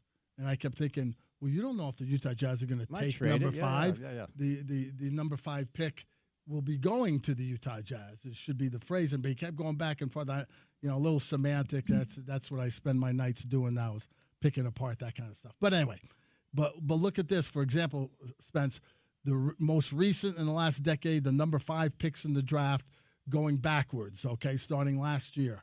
And you can tell me, knee-jerk reaction, you like them, you don't like them, they made it, they didn't make it, whatever the thing is. Gotcha. Right? Number 5 picks, Ron Holland in Detroit. Jury is wildly still out on Ron Holland. Thompson. Love it. Detroit. Jaden Ivey. Yeah. By the way, underwhelming so far. 3 straight number 5 picks in Detroit. And they were supposed they had the worst record. That's exactly right. That's exactly right. Jalen Suggs in Orlando. Yeah, mixed results. Isaac Okoro.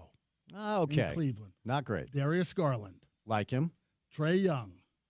I don't like Trae as much as some people. I don't hate Trae as much as some people. Okay. De'Aaron Fox. I'd say that's a win at 5. Former Jazz man Chris Dunn. Probably not the pick you wanted 5. Mario Hezonja. Same thing. Okay. Alex Len. This is not going well, Smitty. Thomas Robinson. When do we get to the Kevin Garnett's and the Charles Barkleys? Valanciunas. Okay. DeMarcus Cousins, Ricky Rubio. Okay. So the point being, you got some hits, you got some misses. Yep. Okay. Mm-hmm. At number 5, that's what happens. Flip it around. Okay. We're watching the playoffs now, right? Here's names for you of guys who are contributing guys on playoff teams that are still alive. Which is what you want. Okay? These are the guys who are still helping to drive the bus at this point in time, the middle of May in the NBA playoffs, and where they were taken in the draft. Jalen Brunson, 33. Yep. Mikal Bridges, 10. Mm-hmm. Peyton Pritchard, 26. Max Strus, undrafted. Yep. Podziemski, 19. Jokic, 41. Rudy Gobert, 27. Jaden McDaniels, 28. Josh Hart, 30. Naz Reid, undrafted. Point being what? you can find players anywhere in the draft or even not in the draft, as we just said with Strus, Naz Reid, and former Jazz man Wesley Matthews, who had a terrific career being undrafted. But as an organization, you have to be able to find them. You have to evaluate them accurately. You have to value what they can bring to a team, and then you have to make an assessment if that adding a player like that to your group is going to make sense. So this whole thing, last night, everybody's disappointed. I was disappointed. I get it. People are jumping off the bridges and whatever, because the Jazz didn't get the number one pick. But they're going to get a good player if they evaluate accurately. And as always, Spence, only time will tell that. But they will have the opportunity among a handful of players that they like and evaluate very critically to add someone to their group. They're also going to be picking 21 for Minnesota, or at least they have the 21 pick. So, we just mentioned a bunch of guys who were picked after 21, Jalen Brunson, Pritchard, Strus, Jokic, Rudy, McDaniels, Josh Hart, Naz Reid. All those guys went after 21, right? So the point, my belabored point is you can find guys, and you can find more than one guy that can actually help and add to your group in what you're trying to do, but you have to evaluate that in the right frame, and you have to be able to have a group that believes in what they're doing and be able to go find those guys and how to procure them. And that's going to be the interesting part over the next 6-week process between now and June 26th, which is the draft day. Tim McMahon is on TV. He was just on our show 15 minutes ago. Look at that. All right. Tim McMahon, see, everybody tries to use you, Spence, as the stepping stone. That's true. They come here. That's true. And then, boom, 15 minutes later, they're on TV. You won't see me doing that, Spence. No, I appreciate I'm you. with you. No, I appreciate you. I'm with you, okay? Yeah, Porter's using me as a stepping stone. I know this. I'm riding with you. No, I know that. I don't just run to did you say ESPN's on? Spence, sorry, I got to go. Yes, ESPN's on the phone. I knew you lied to me. All right, at the risk of insulting your intelligence. Here we go. Only because you worked in the league for 40 years. Let me put the caveat on the question before I ask it. Yes. That no part of me believes any of this stuff is rigged. Never have, never will. But it is a rite of passage for NBA fans this time of year who are fans of a certain team that they perceive to be that they perceive got screwed, right? So it ultimately depends on who you cheer for. There are no Dallas Maverick fans today that believe the lottery's rigged. They just believe they got lucky. San Antonio just wants the lottery to continue because they built dynasties on lottery luck, right? How about that? And by the way, non sequitur. If there is an example that the lottery isn't rigged, it's that San Antonio, Texas, has been the biggest beneficiary of it. Correct. Okay. Yes. But for the Jazz fan listeners today that say little old Salt Lake City, Jazz moved down last year, the Jazz moved down this year, 10 lottery appearances, we've never moved up, the fix is in. What do you say to them? It's insulting anybody's intelligence. I know. About the That's NBA. why I put the caveat on it. I mean, but look, people want to, and I think you're right. I heard you earlier say something about, we always want to blame somebody else. This is the Trump's NBA, if you will, right? Like it didn't go your way, so we got to find somebody else to blame. If you don't win, you got cheated. That's right. Yeah. Which is obviously ridiculous. I know you had Andy Larson on last hour, and he was in the room, and he saw the ping pong balls, and I saw a fascinating article. Someone who else was also in the room wrote a piece. It might have been Andy. I'm not sure that I read late last night about exactly how the balls came up. It was Andy. Was it? Yeah. Mm-hmm. And recounting how the numbers were and all that kind of stuff. And look, that's why it's a lottery. This stuff happens. The Jazz just didn't get lucky. You work all year to try and get that point. And look, Spencer, we've talked about this, and I used this example with you, a while ago on this show. I don't know who else would take a 14% chance and put all their chips in the middle of the table. You don't go into Caesar's Palace and they say, hey, come on over to the table here, son.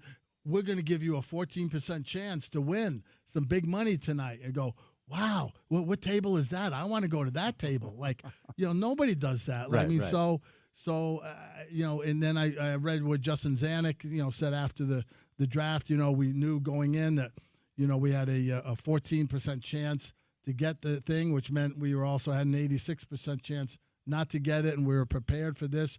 I'm not sure. I'm sure they knew that. Obviously, they know all those kinds of things. But I think everybody was hoping against hope that this would happen for them. Hey, the people in Washington were doing the exact same thing. Yeah. They had one game better than the Jazz on the last second shot in the last game of the season, whatever, and they had a 14% chance, and they went from possibly 1 to 6. The Jazz went from possibly 1 to 5. Charlotte drops to 4. Yeah, and Charlotte dropped a spot. So Pelicans dropped to 7. Yes, they've dropped 2. Yeah, and so that's just what the lottery is. It made for great TV for half an hour. Okay. But the interesting thing is that great TV for half an hour quickly turned the fortunes of one group, which was the Dallas Mavericks, into a big plus, right? They sent people like the Washington Wizards, a group, and the Utah Jazz group going out the side door with their heads hung low because they were all disappointed because they were hoping against hope that this would work out for them, and it didn't. And as we've talked about before, Spence, it's I don't get it. That's just me. I did these things for a lot of years. I was in these draft rooms. I was in discussions with how we're going to move up and down and out and in and all this stuff. And the fact that you spend a whole year positioning yourself purposely to be in a spot where you are going to the poker table, you're going to the blackjack table, and they're telling you, hey, for all of your effort and all of your hard-earned money, son, we're going to give you a 14% chance to win tonight. Sit right down. We're going to get you a ginger ale, and here we go. And, who would do that? I just don't get it. And unfortunately, it didn't work out for the Jazz, and now they're trying to regroup. They're going to get a good player at 5. They're not going to get a Cooper Flagg. They're not going to get a Dylan Harper, all right? But they're going to get a good player unless they come up with something else. There's a lot of things that can happen between now and the draft day. They got 6 weeks to try and move up if that's what they want to do, put a package together with another team, work with 3 teams, move the balls around, do something – to position themselves differently if that's the way they see it.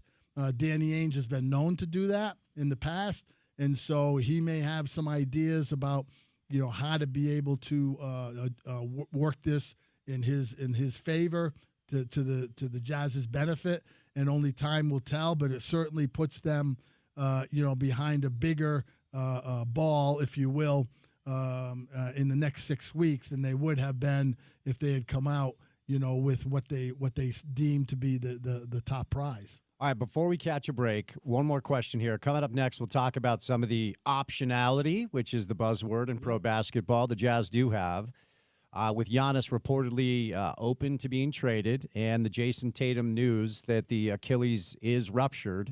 Does Boston try to pivot and move on? Could the Jazz get involved in any of these discussions to maybe expedite the process a little bit, or will next year look a lot like this year did? But before we catch a break, and I don't know this, but in order to be fair, and yes, I cannot debate or argue with you my opinion of what I thought the Jazz should do right out of the gates when they traded Donovan and Rudy.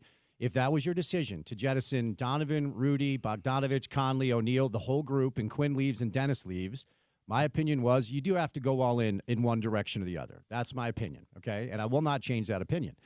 But based off of what they elected to do this year, is it only fair to assume that they did try to get a Mikal Bridges or a Paul George or whatever it was last offseason, and when their best laid plans disintegrated, this was kind of their only course? Is that fair to assume? Yeah. I don't know. Yeah, I think that you're always trying to find a quicker way to get in the fast lane on the highway, right? So So you're always trying to improve your team. There's no such thing as a 6-year, a 7-year, an 8-year, rebuilding time frame. Nobody puts an artificial time limit on how long this is supposed to take, because in a perfect world, something would happen for you tomorrow that would make you go from, the 07 Celtics to the 08 Celtics, right?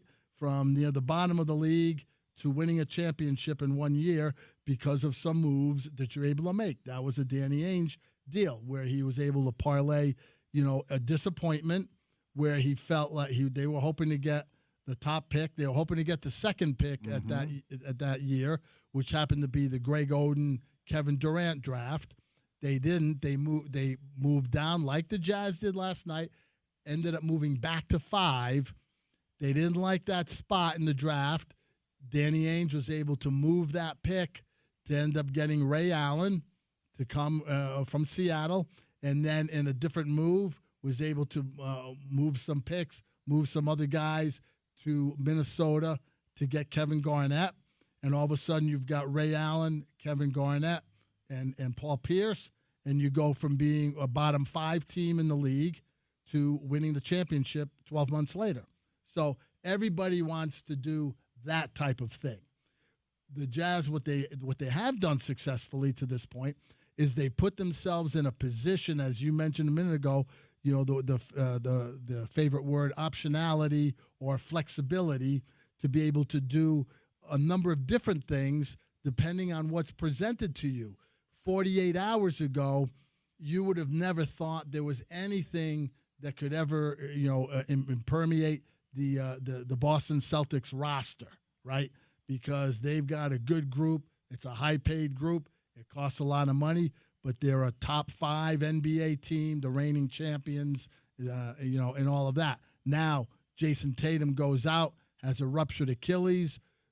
More than likely, most estimations are that he will more than likely miss the whole of next year. So that puts a big hole there where he's out. So now you're paying a lot of money to a lot of guys. And how much does that damage what you've planned to do? Because he's in his prime. So now do you just wait it out if you're the Celtics? Or do you say, well, we can't do this. They got a new ownership group in place, and it's costing them a lot of money in salaries, luxury tax, and penalties. So do they look at it and go, well, we may have to do something different, and so maybe we get rid of Jaylen Brown, and maybe we get rid of Drew Holiday, and maybe we get rid of, whatever it is, because we can't sit around and just wait and hope Tatum comes back to be the old Tatum that he was. Yep. And so that becomes something on the table. So now the Jazz are sitting there at the bus stop, so to speak, with a big basket of draft picks and players that they're willing to trade, because they don't care, because at the moment, the guys they've got, whether they like them, or they don't like them, or they're in the middle or something on their own guys, they're not winning. So it doesn't matter.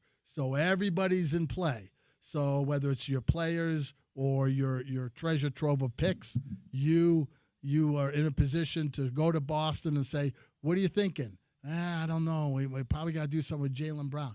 Okay, what's it going to take? 5 draft picks, Lauri Markkanen, or this guy or that guy, whatever. And so you're in position to pounce on something like that. Is it something like that may come up? We don't know. Is it something like Phoenix, which is around the corner, that probably has to do something with Durant and Beal in some way, shape, or form, because that's obviously not working? Is it something that involves Giannis, who wants to go somewhere else, and it may not be the Jazz, but the Jazz may be a third team that helps something get involved? All of those things are in play, Spence. So that's the one thing the Jazz have going for them, is they've got a lot of open doors that they could walk through depending on what presents itself to them in the coming weeks. I will catch a quick break, but what will next year look like? And is it time to say, since the NBA flattened the odds in 2019, we have 6 drafts, and the worst team in pro basketball has not received the number 1 pick at all? Is it time to kind of look at that and change your approach? Smitty, live in studio for another segment coming up on the other side right here on ESPN 700.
The world of professional golf turns aside of the PGA Championship at Quail Hollow coming up this weekend. 1 year ago today, well, not 1 year ago today, but 1 year ago, Smitty, PGA Championship, Scotty Scheffler arrested prior to round 2. Remember that? Which was just so wild. Richard Smith is live in studio. Jordan Spieth going for the career Grand Slam coming up this weekend after Rory McIlroy was able to grab it with his green jacket. All right, Smitty, of course, the big news of the day today that we've been dissecting so far is the Utah Jazz will draft number 5 in the upcoming NBA draft on June the 25th. Shams Charania reporting that the Jazz will try to be very active to move up in said NBA draft. I've had a lot of friends reach out like, hey, can they just move up and draft Cooper Flagg at 1? I'm like, well, you have to have the other general manager agree to the deal in place. Like, yes, in theory, just do that. But what are the conversations like when it's like, all right, we like this guy at 3, but we're at 5. Can we get to 3? Or we kind of like the guy that might be at 7. Can we move down to 7 and grab a couple of other assets? Like, what does that sound like? Well, it reminds me, Spence, you say that about just moving up. Frank Layden said he one time got a call from someone, a very influential person in the community, said, hey, I have this great idea. We have a good young team with that Stockton kid and the Malone guy.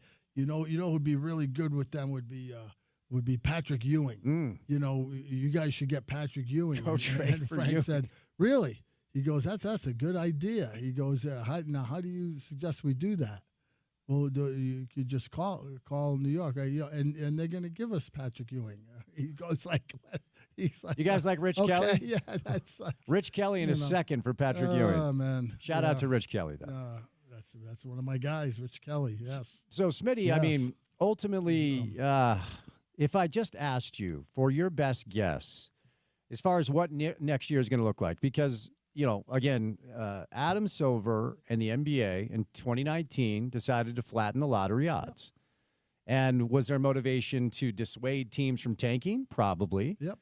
They also put some financial things into place that make your overspending very punitive. So great teams like the Nuggets, we've seen lose some players. The Warriors had to make a decision on Clay. Phoenix, as you referenced, Boston, as we've talked about, will maybe jettison off from some of their talent and players. Do the Jazz have what it takes to potentially do what Danny Ainge said 2 summers ago and go big game hunting to get some good players? So, therefore, next year, you're not insulting the integrity of the game by intentionally losing every night. Yep. And as you said earlier, fate, karma, I don't know. I don't know nothing about nothing. Is that stuff real? Maybe. But 2019, lottery odds flattened. 6 drafts later, the worst team in the NBA has not received the number 1 pick since. So just best guess, what do you think the offseason looks like, and what do you think next season looks like for Jazz fans? Well, again, I think the Jazz have a lot of stuff they can propose, to beat a dead horse, Danny's famous comment about we're going to go big game hunting, and we've said this before, Spence, you can go big game hunting. You can tell your wife on Friday, hey, I'm going up in the mountains and I'm going to get a bag of big buck and I'm going to bring it back and we're going to have deer meat all winter or whatever. And you go up and you come back at the end of the weekend and you have nothing. And your wife says, rabbits. I thought you were going big game. Well, I did. And where's the big game? I didn't get him. You didn't see him? I saw him, but I didn't get him, and whatever. I mean, that's, the Jazz are going to do that. They're going to do a version of that this spring and summer. They're going to try and do a lot of different things that can improve their team quickly. They're going to have some opportunities to look at stuff. You always need a trade partner. You need someone who has sometimes a different motivation than you. So it may be a team that is trying to get out from a high-paid player who's a good player, but it just isn't working, i.e. the Phoenix Suns. It may be something, where a top-line player just needs a change of scenery, and the team that has him under contract feels like they need a change of scenery because it just isn't working the way they thought, i.e. Milwaukee. It could be, from a couple years ago, when the Brooklyn Nets looked like they were going to be running the NBA for 5, 6, 7 years with Durant and Harden and Kyrie Irving. And those three guys played a total of 16 games together during their time in Brooklyn, which is unfathomable now when you look back on it. And it just didn't work, and so they were trying to get rid of each one of those guys in different fashion. So those kinds of things can come up. You don't know tomorrow if they're going to happen. You don't know next week if it's going to happen. But if you're prepared to be able to react, you might have some stuff you might be able to do.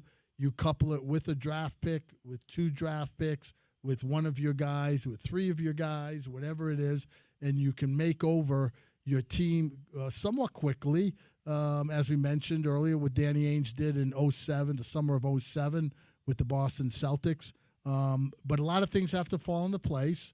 But the situation the Jazz are in now, as much as you don't like the way they lost and the way they were the worst team this year, and a lot of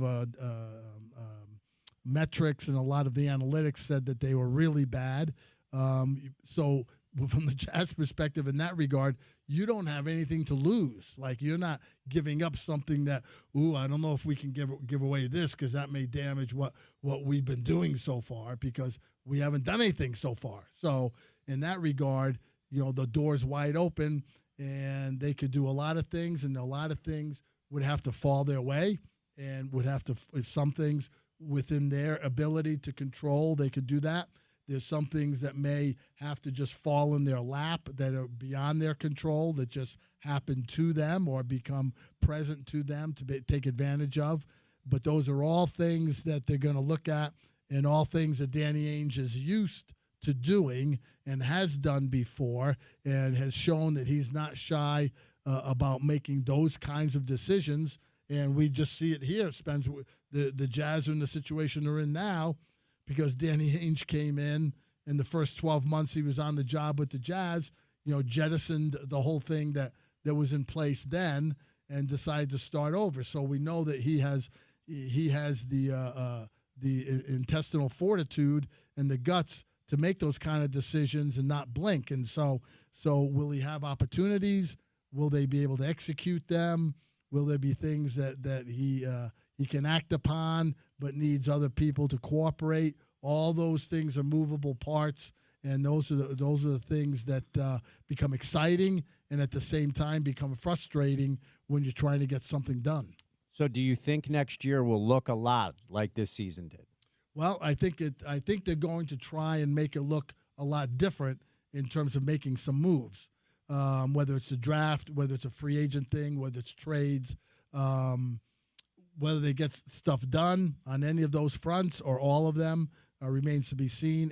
But I think if they don't get anything done and they just go through this draft and pick whoever they get and try and develop them, then I think they could be in for another type of season next year because that they've had this year. Because, Spence, to your point earlier, everybody in the NBA is looking to be one of the top 5 teams in the league that has a serious chance of competing all year long and through the playoffs, or you want to be one of the 5 worst teams to have a chance like last night, okay? They did that part. Didn't work out. Okay, that's one big swing and miss. Okay, that happened. But you don't want to be one of the 20 teams that's in between those two areas, what we always would refer to as the gray area, because those are the teams that either they're fooling themselves because they're a 8, 9, 10 type team, or they're a 20, 21, 22 type team, and they want to convince themselves that they're better than they really are, and they have a chance to compete when they really don't. And a current example of that to me is somebody like the Atlanta Hawks, who maybe the Miami Heat, although the Heat broke through a couple years ago and got to the finals but they had some breaks to get through that, but it worked. But sometimes you can fool yourself into thinking you're one of those guys. You don't want to be in that gray area because you're just treading water.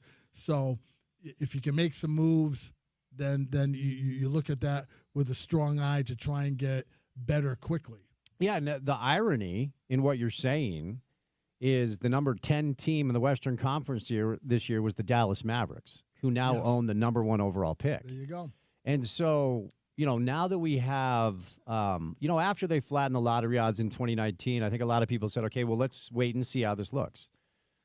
And now that we have 6 drafts and 6 lotteries behind us, and the data now says tanking does not guarantee you anything. In the NFL, it does. Okay, it's inverse order, period. They reward teams that are horrible. Ironically enough, teams like my Jets do not seem to ever find their way out of that group. But in pro basketball, the data's in that you can tank all you want. And if you think that's the right way to roll, then you can roll that way. And yes, your percentages are slightly higher than the teams behind you. But now that we know that guarantees nothing, is it time to maybe consider a paradigm shift for the teams like the Jazz or Washington or whoever that clearly have been unserious about winning now for a minute? Well, I don't know. The lottery, I think, I mean, I understand what you're saying about, now we have 6 years, we can look at it a little bit. But the lottery, I know this sounds kind of simplistic, but the lottery is the lottery. In other words, you can't predict what's going to happen. So anybody who wants to play that game like the Jazz did this year, again, Spence, to beat a dead horse, anybody who works that hard for 6 months to get a 14% chance to win something, I mean, good luck to you. I mean, that's I don't know. That I don't get that whole thing. But anyway, that's what they did. That's what Washington did. That's what Charlotte did toward the end of the year. None of them ended up in the top 3. That's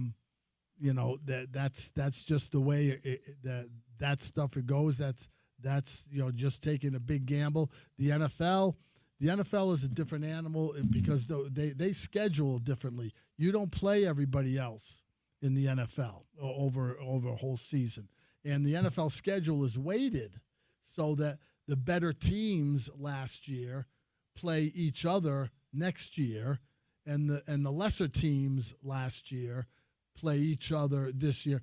And it's all in the hopes, Spence, that when you get to week 16 and 17 in the NFL, everybody's 8-8.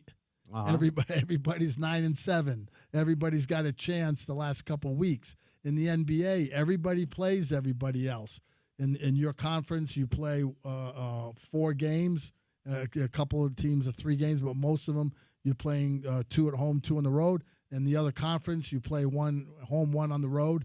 And so over the course of an 82-game season, it usually works out that the better teams are the better teams. And when you get to this lottery stuff, that's just what it is. And I don't understand people who don't. I mean, it's not that complicated, Spence. It's just like going to the playground, like the hard scrabble streets that you grew up in New Canaan, Rose risen from concrete.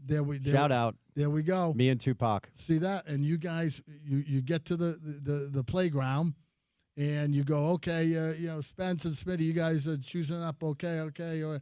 I got first pick. Who are you going to take? You're going to take the kid is the best player in the neighborhood, and then you're going to take the next guy and whatever. And the whole purpose is what? The whole purpose is to win the game you're playing, so you get to stay on the court, and the losers have to go off and play the next group of guys, right? The NBA system and the playoffs, it's just a bigger, grandiose version of that.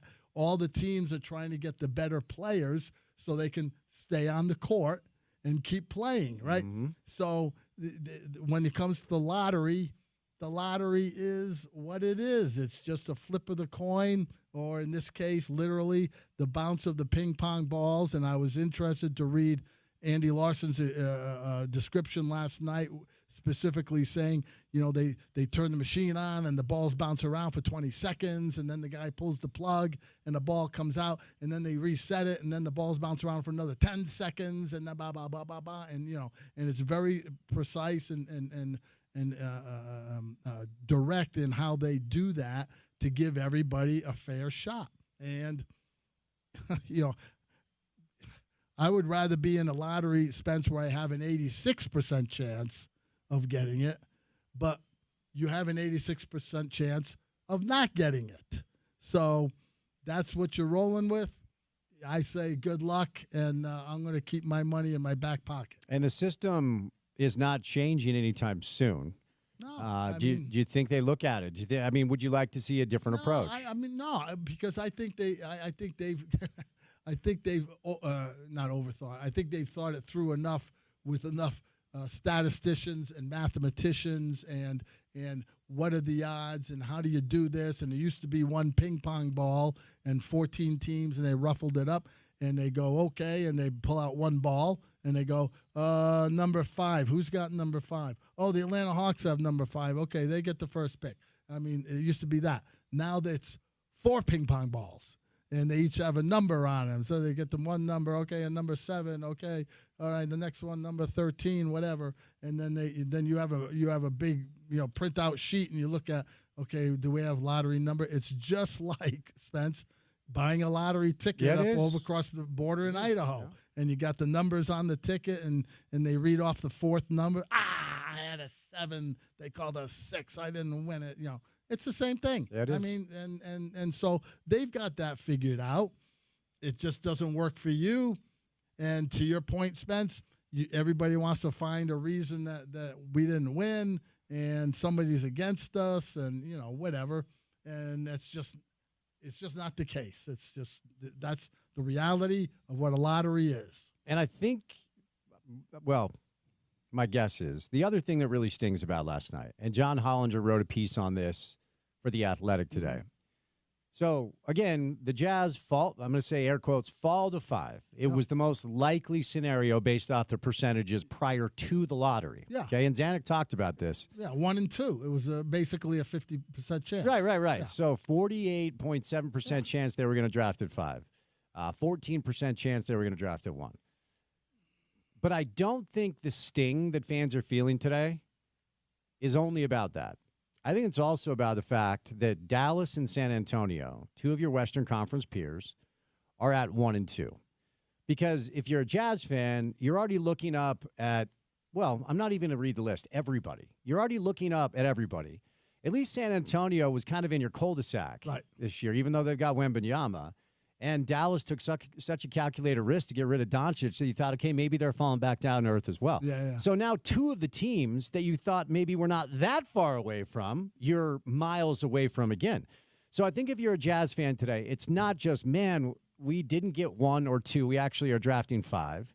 It's 2 of our Western Conference peers have 1 and 2, and now we've got miles to go to catch them. Yeah, and the fact that they're Western Conference is a good point. But you're right. When they showed Ashley Smith, who I felt really bad for on the stage, and her being in that position, and she's on an island by herself at that moment in time, and not used to that scenario and everything. And the look on her face, Smitty, I just want to reach through the TV and give her a hug. I felt really bad for her, but then they exacerbated by going, and now we're going to go to commercial, and we'll come back for the final 4 picks, and they go to a 3-minute commercial, and they rearrange the stage and all that stuff, and when they picked Charlotte at 4, and then I'm sitting there going, are you kidding me? San Antonio and Dallas, and then those 2 are left, and I go, and I literally I started laughing a little bit out loud. I was watching with Coach Layden and with Linda, and I'm sitting there going, you got to be kidding me.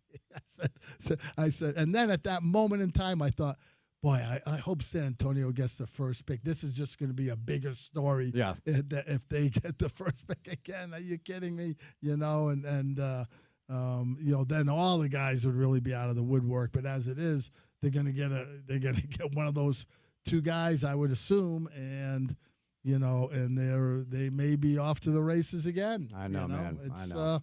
That's I don't know what to say about that except that's the proverbial and literal bounce of the ball. That's why they call it the lottery. There we go. Smitty, thanks for your time, my friend. We'll see you soon, okay? Spence, appreciate you. Richard Smith live in studio, 5 o'clock hour tonight. We'll kind of continue some of this conversation with the Jazz drafted at 5. If you missed it earlier, it's official. Jason Tatum has ruptured his Achilles. He actually already had surgery, so hopefully we'll see Tatum back and better than ever at some point. Before we catch a break, we welcome in Ryan from the Dish Professionals. Give him a call at 801-424-DISH. It'll help you save a lot of money, get your budget right with a bunch of different things. What's going on, Ryan? And it's just crazy. We've got so many customers that we've saved not just like a little bit, but we're talking like $3,000-$4,000 over the next couple of years. The promotion is just a sweetie. It's a 2-year promotion. Price is guaranteed not to change. You get actually a ton of programming, less than a lot of the competitors. I mean, that's the thing, and that's right now price. We all know what's going to happen. 6 months down the road, or cable, every 3 months you're going to see a rate increase, and the bill is going to keep going up and up. And next thing you know, you're going to be spending maybe $20, $50 more than what you were paying a couple years ago. Call up, get set with Dish. Price is guaranteed. We'll get you movie channels, set you up with dinner at JCW's, free installation, and get you the biggest, fastest DVR out there, the Hopper. Call us today, 424-DISH. It's 801-424-DISH. All right, we got 3 hours down. We have 1 hour to go. Breaking news, Stephen Wardell Curry will not play in Game 5 in Minneapolis, so it looks like the T-Wolves might get that done. All right, we'll catch a break. 5 o'clock out of the program comes your way next on The Drive with Spence Checketts on ESPN 700, 92.1 FM. We are proud to be part of Utah's ESPN radio network.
All right, let's get it. Drive at 5 time, Tuesday afternoon style. Chilly, cold, rainy Tuesday afternoon on this May afternoon. It's actually snowing up in the mountains. Our guy Chase sending out some videos.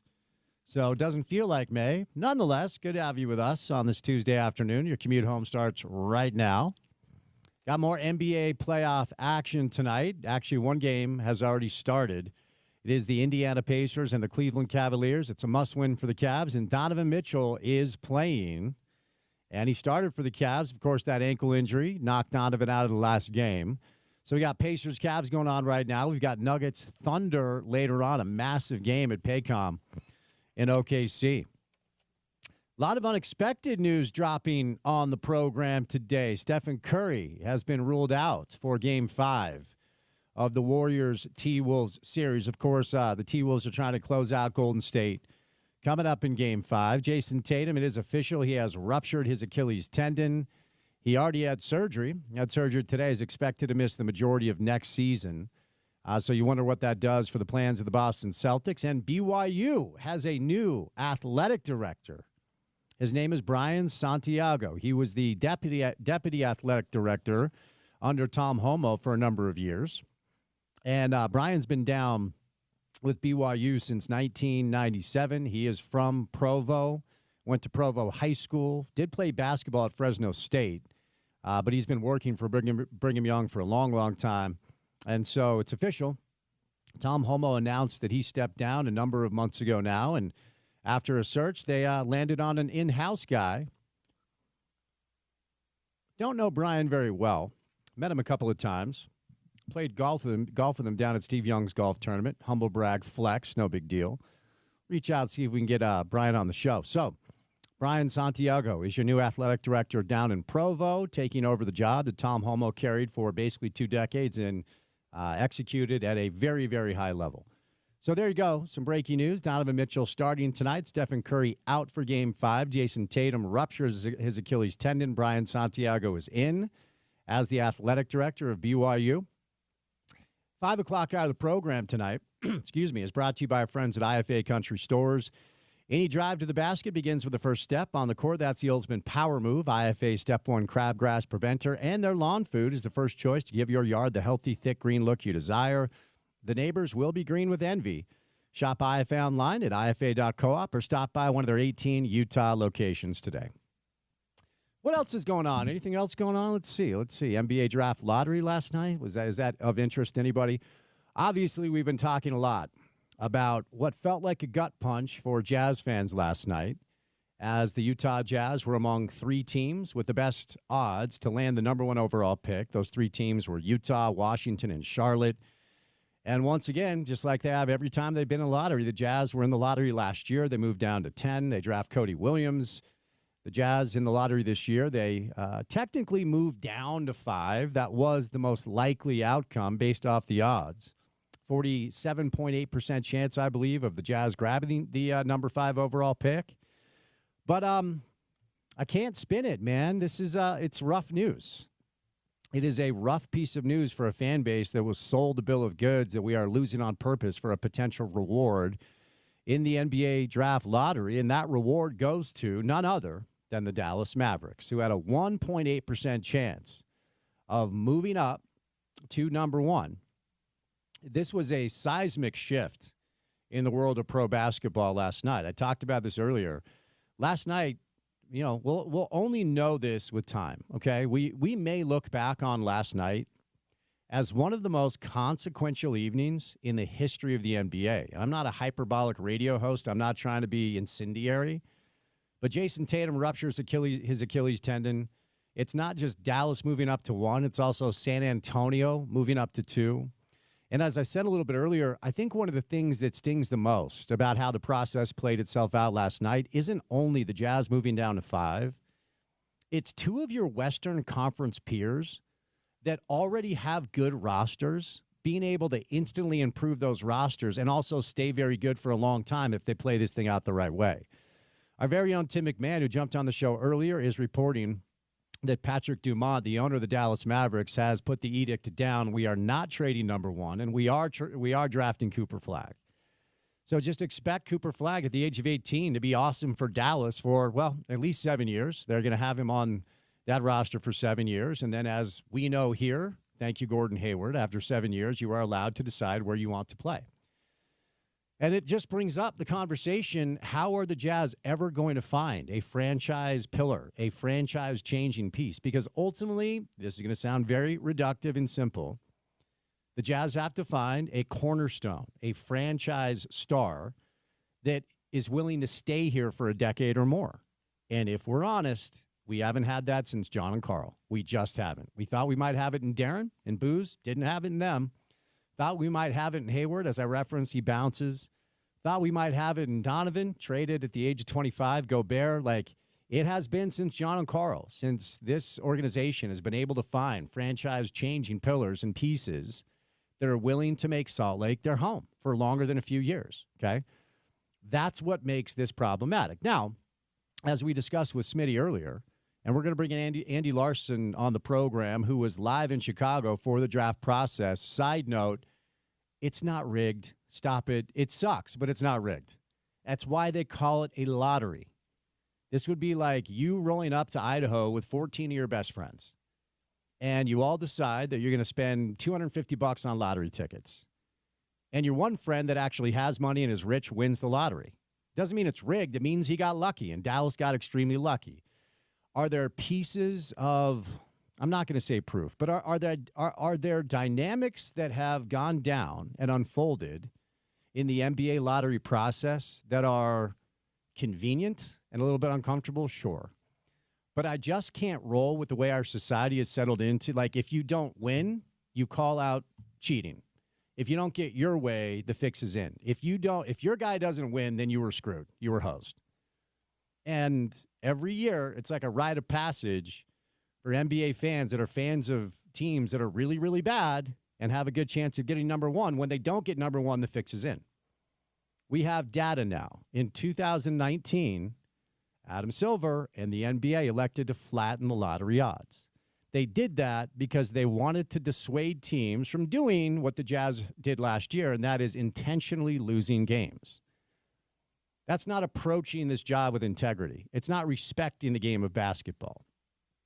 So Adam Silver changed it, changed the incentive structure.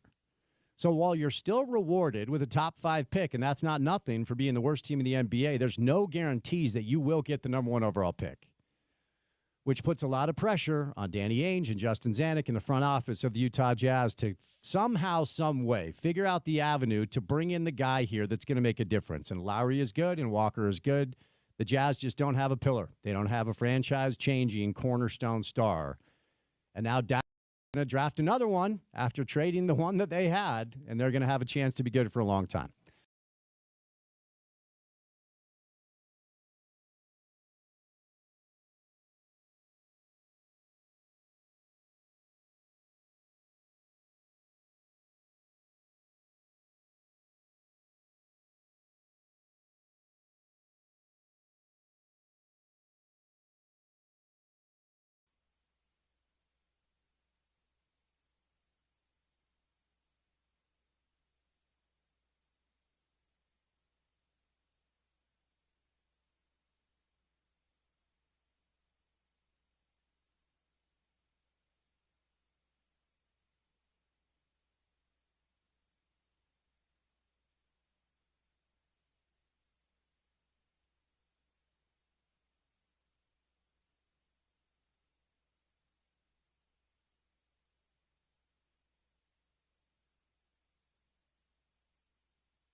Little James Taylor might put you in a good mood.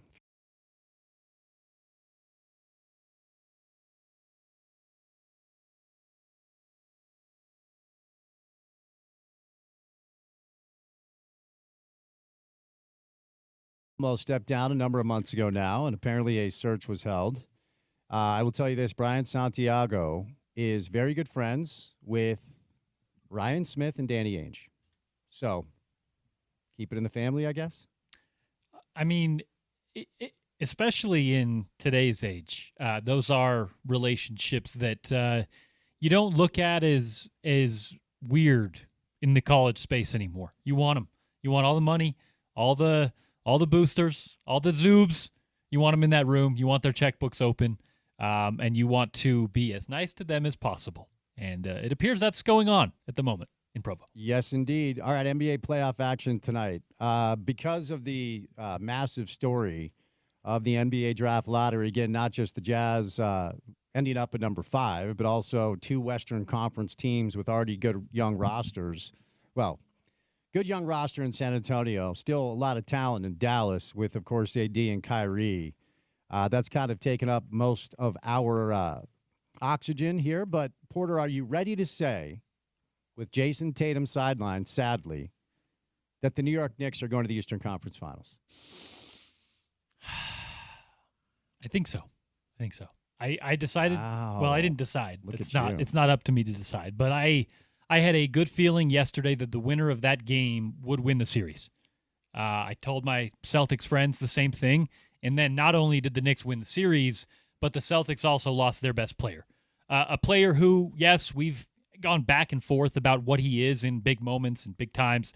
He's got a title. He's their most consistent wing. He's 6'9" and a good player on both ends of the floor. I just don't know how you come back from 3-1 without Jason Tatum, much less the feat that it would be to come back with Jason Tatum. I've been wildly impressed, man. I mean, Jalen is Jalen, but Mikal Bridges, 2 different fourth quarter, just dominant offensive performances, and OG's been awesome. A Pacers-Knicks Eastern Conference Finals. No part of me, you could have given me a million guesses at the start of the year. No part of me would have landed on that. It also makes me a little scared. Not necessarily the matchup. That's more of a nostalgia history thing. Yeah, look, you're preaching to the choir there. A little PTSD for Knick fans for sure. So, look, all is not lost, Jazz fans. You can find great players all over the place, but I understand why last night was just a knee to the groin. I will repeat, let's not be the type of people that when something does not go our way, we simply cry like it's cheating or it's fixed. It's not, but it sucks. I want to tell you about my friends at Prize Picks, which does not suck. With millions of members, Prize Picks has made daily fantasy sports accessible to all. Cash in on the basketball playoffs with Prize Picks. Don't miss your last chance to add your favorite players from the court to your Prize Picks lineup, whether it's points, rebounds, or assists. Take your pick of more or less for your shot to win up to 2,000 times your cash today. Turn your playoff hot takes into tickets to basketball's championship series, starting with the play-in round. Every lineup you make on Prize Picks will enter you into the Take-Two ticket sweepstakes, which could get you and a +1 a VIP trip to the ship. So download the Prize Picks app today. Use that promo code ESPN700 to get $50 when you play your first $5 bet. Don't even have to win the bet. You just get the $50. So download the Prize Picks app today. Use the promo code ESPN700 for a free $50 on the house when you play that first $5 bet. Prize Picks, run your game all season long. All right, Porter, let's get out of here. I'll be on TV with Dave Fox tonight, 10:35 KMYU. We call it 5 Questions with Spence. What comes our way on a Wednesday edition of the show? On a Wednesday edition of The Drive, Spence, of course, Sarah Todd, talking some Jazz, talking some NBA draft lottery, the number 5 pick. She is, like Andy, at the NBA draft combine, so we'll get some stuff from her on the ground there. Neil Smith will stop by, NHL wraparound. A little update. I know it's been heavy on the NBA side the last few days, but a little update on the NHL postseason. Chris Camerani in studio for an entire hour on a Wednesday. And speaking of our New York Knicks, one of my favorites that I've met in this sports business, he is one Quentin Richardson, the former Knick and NBA great. Now with the ESPN. We got Q on the show. Q! Knucklehead. That's our guy. You can't see what I'm doing, but look on YouTube. All right, there you go. That'll be a fun Wednesday show. Special thank you to Andy Larson Alamateo, Tim McMahon, and Richard Smith. For any of the sound you may have missed from the show, just go to the website, ESPN700sports.com. Download the mobile app. Take us on the go. It's how I listen to our station. And then support our podcast page, please. If you like what we do in the afternoons, your support on our pod will help us. It's called The Drive with Spence Checketts. That's available wherever you get your shows. For Porter, I'm Spence saying goodnight. Talk to you on a Wednesday edition of the program. And as always, you can find it right here on ESPN 792 FM. We are proud to be part of Utah's ESPN radio network.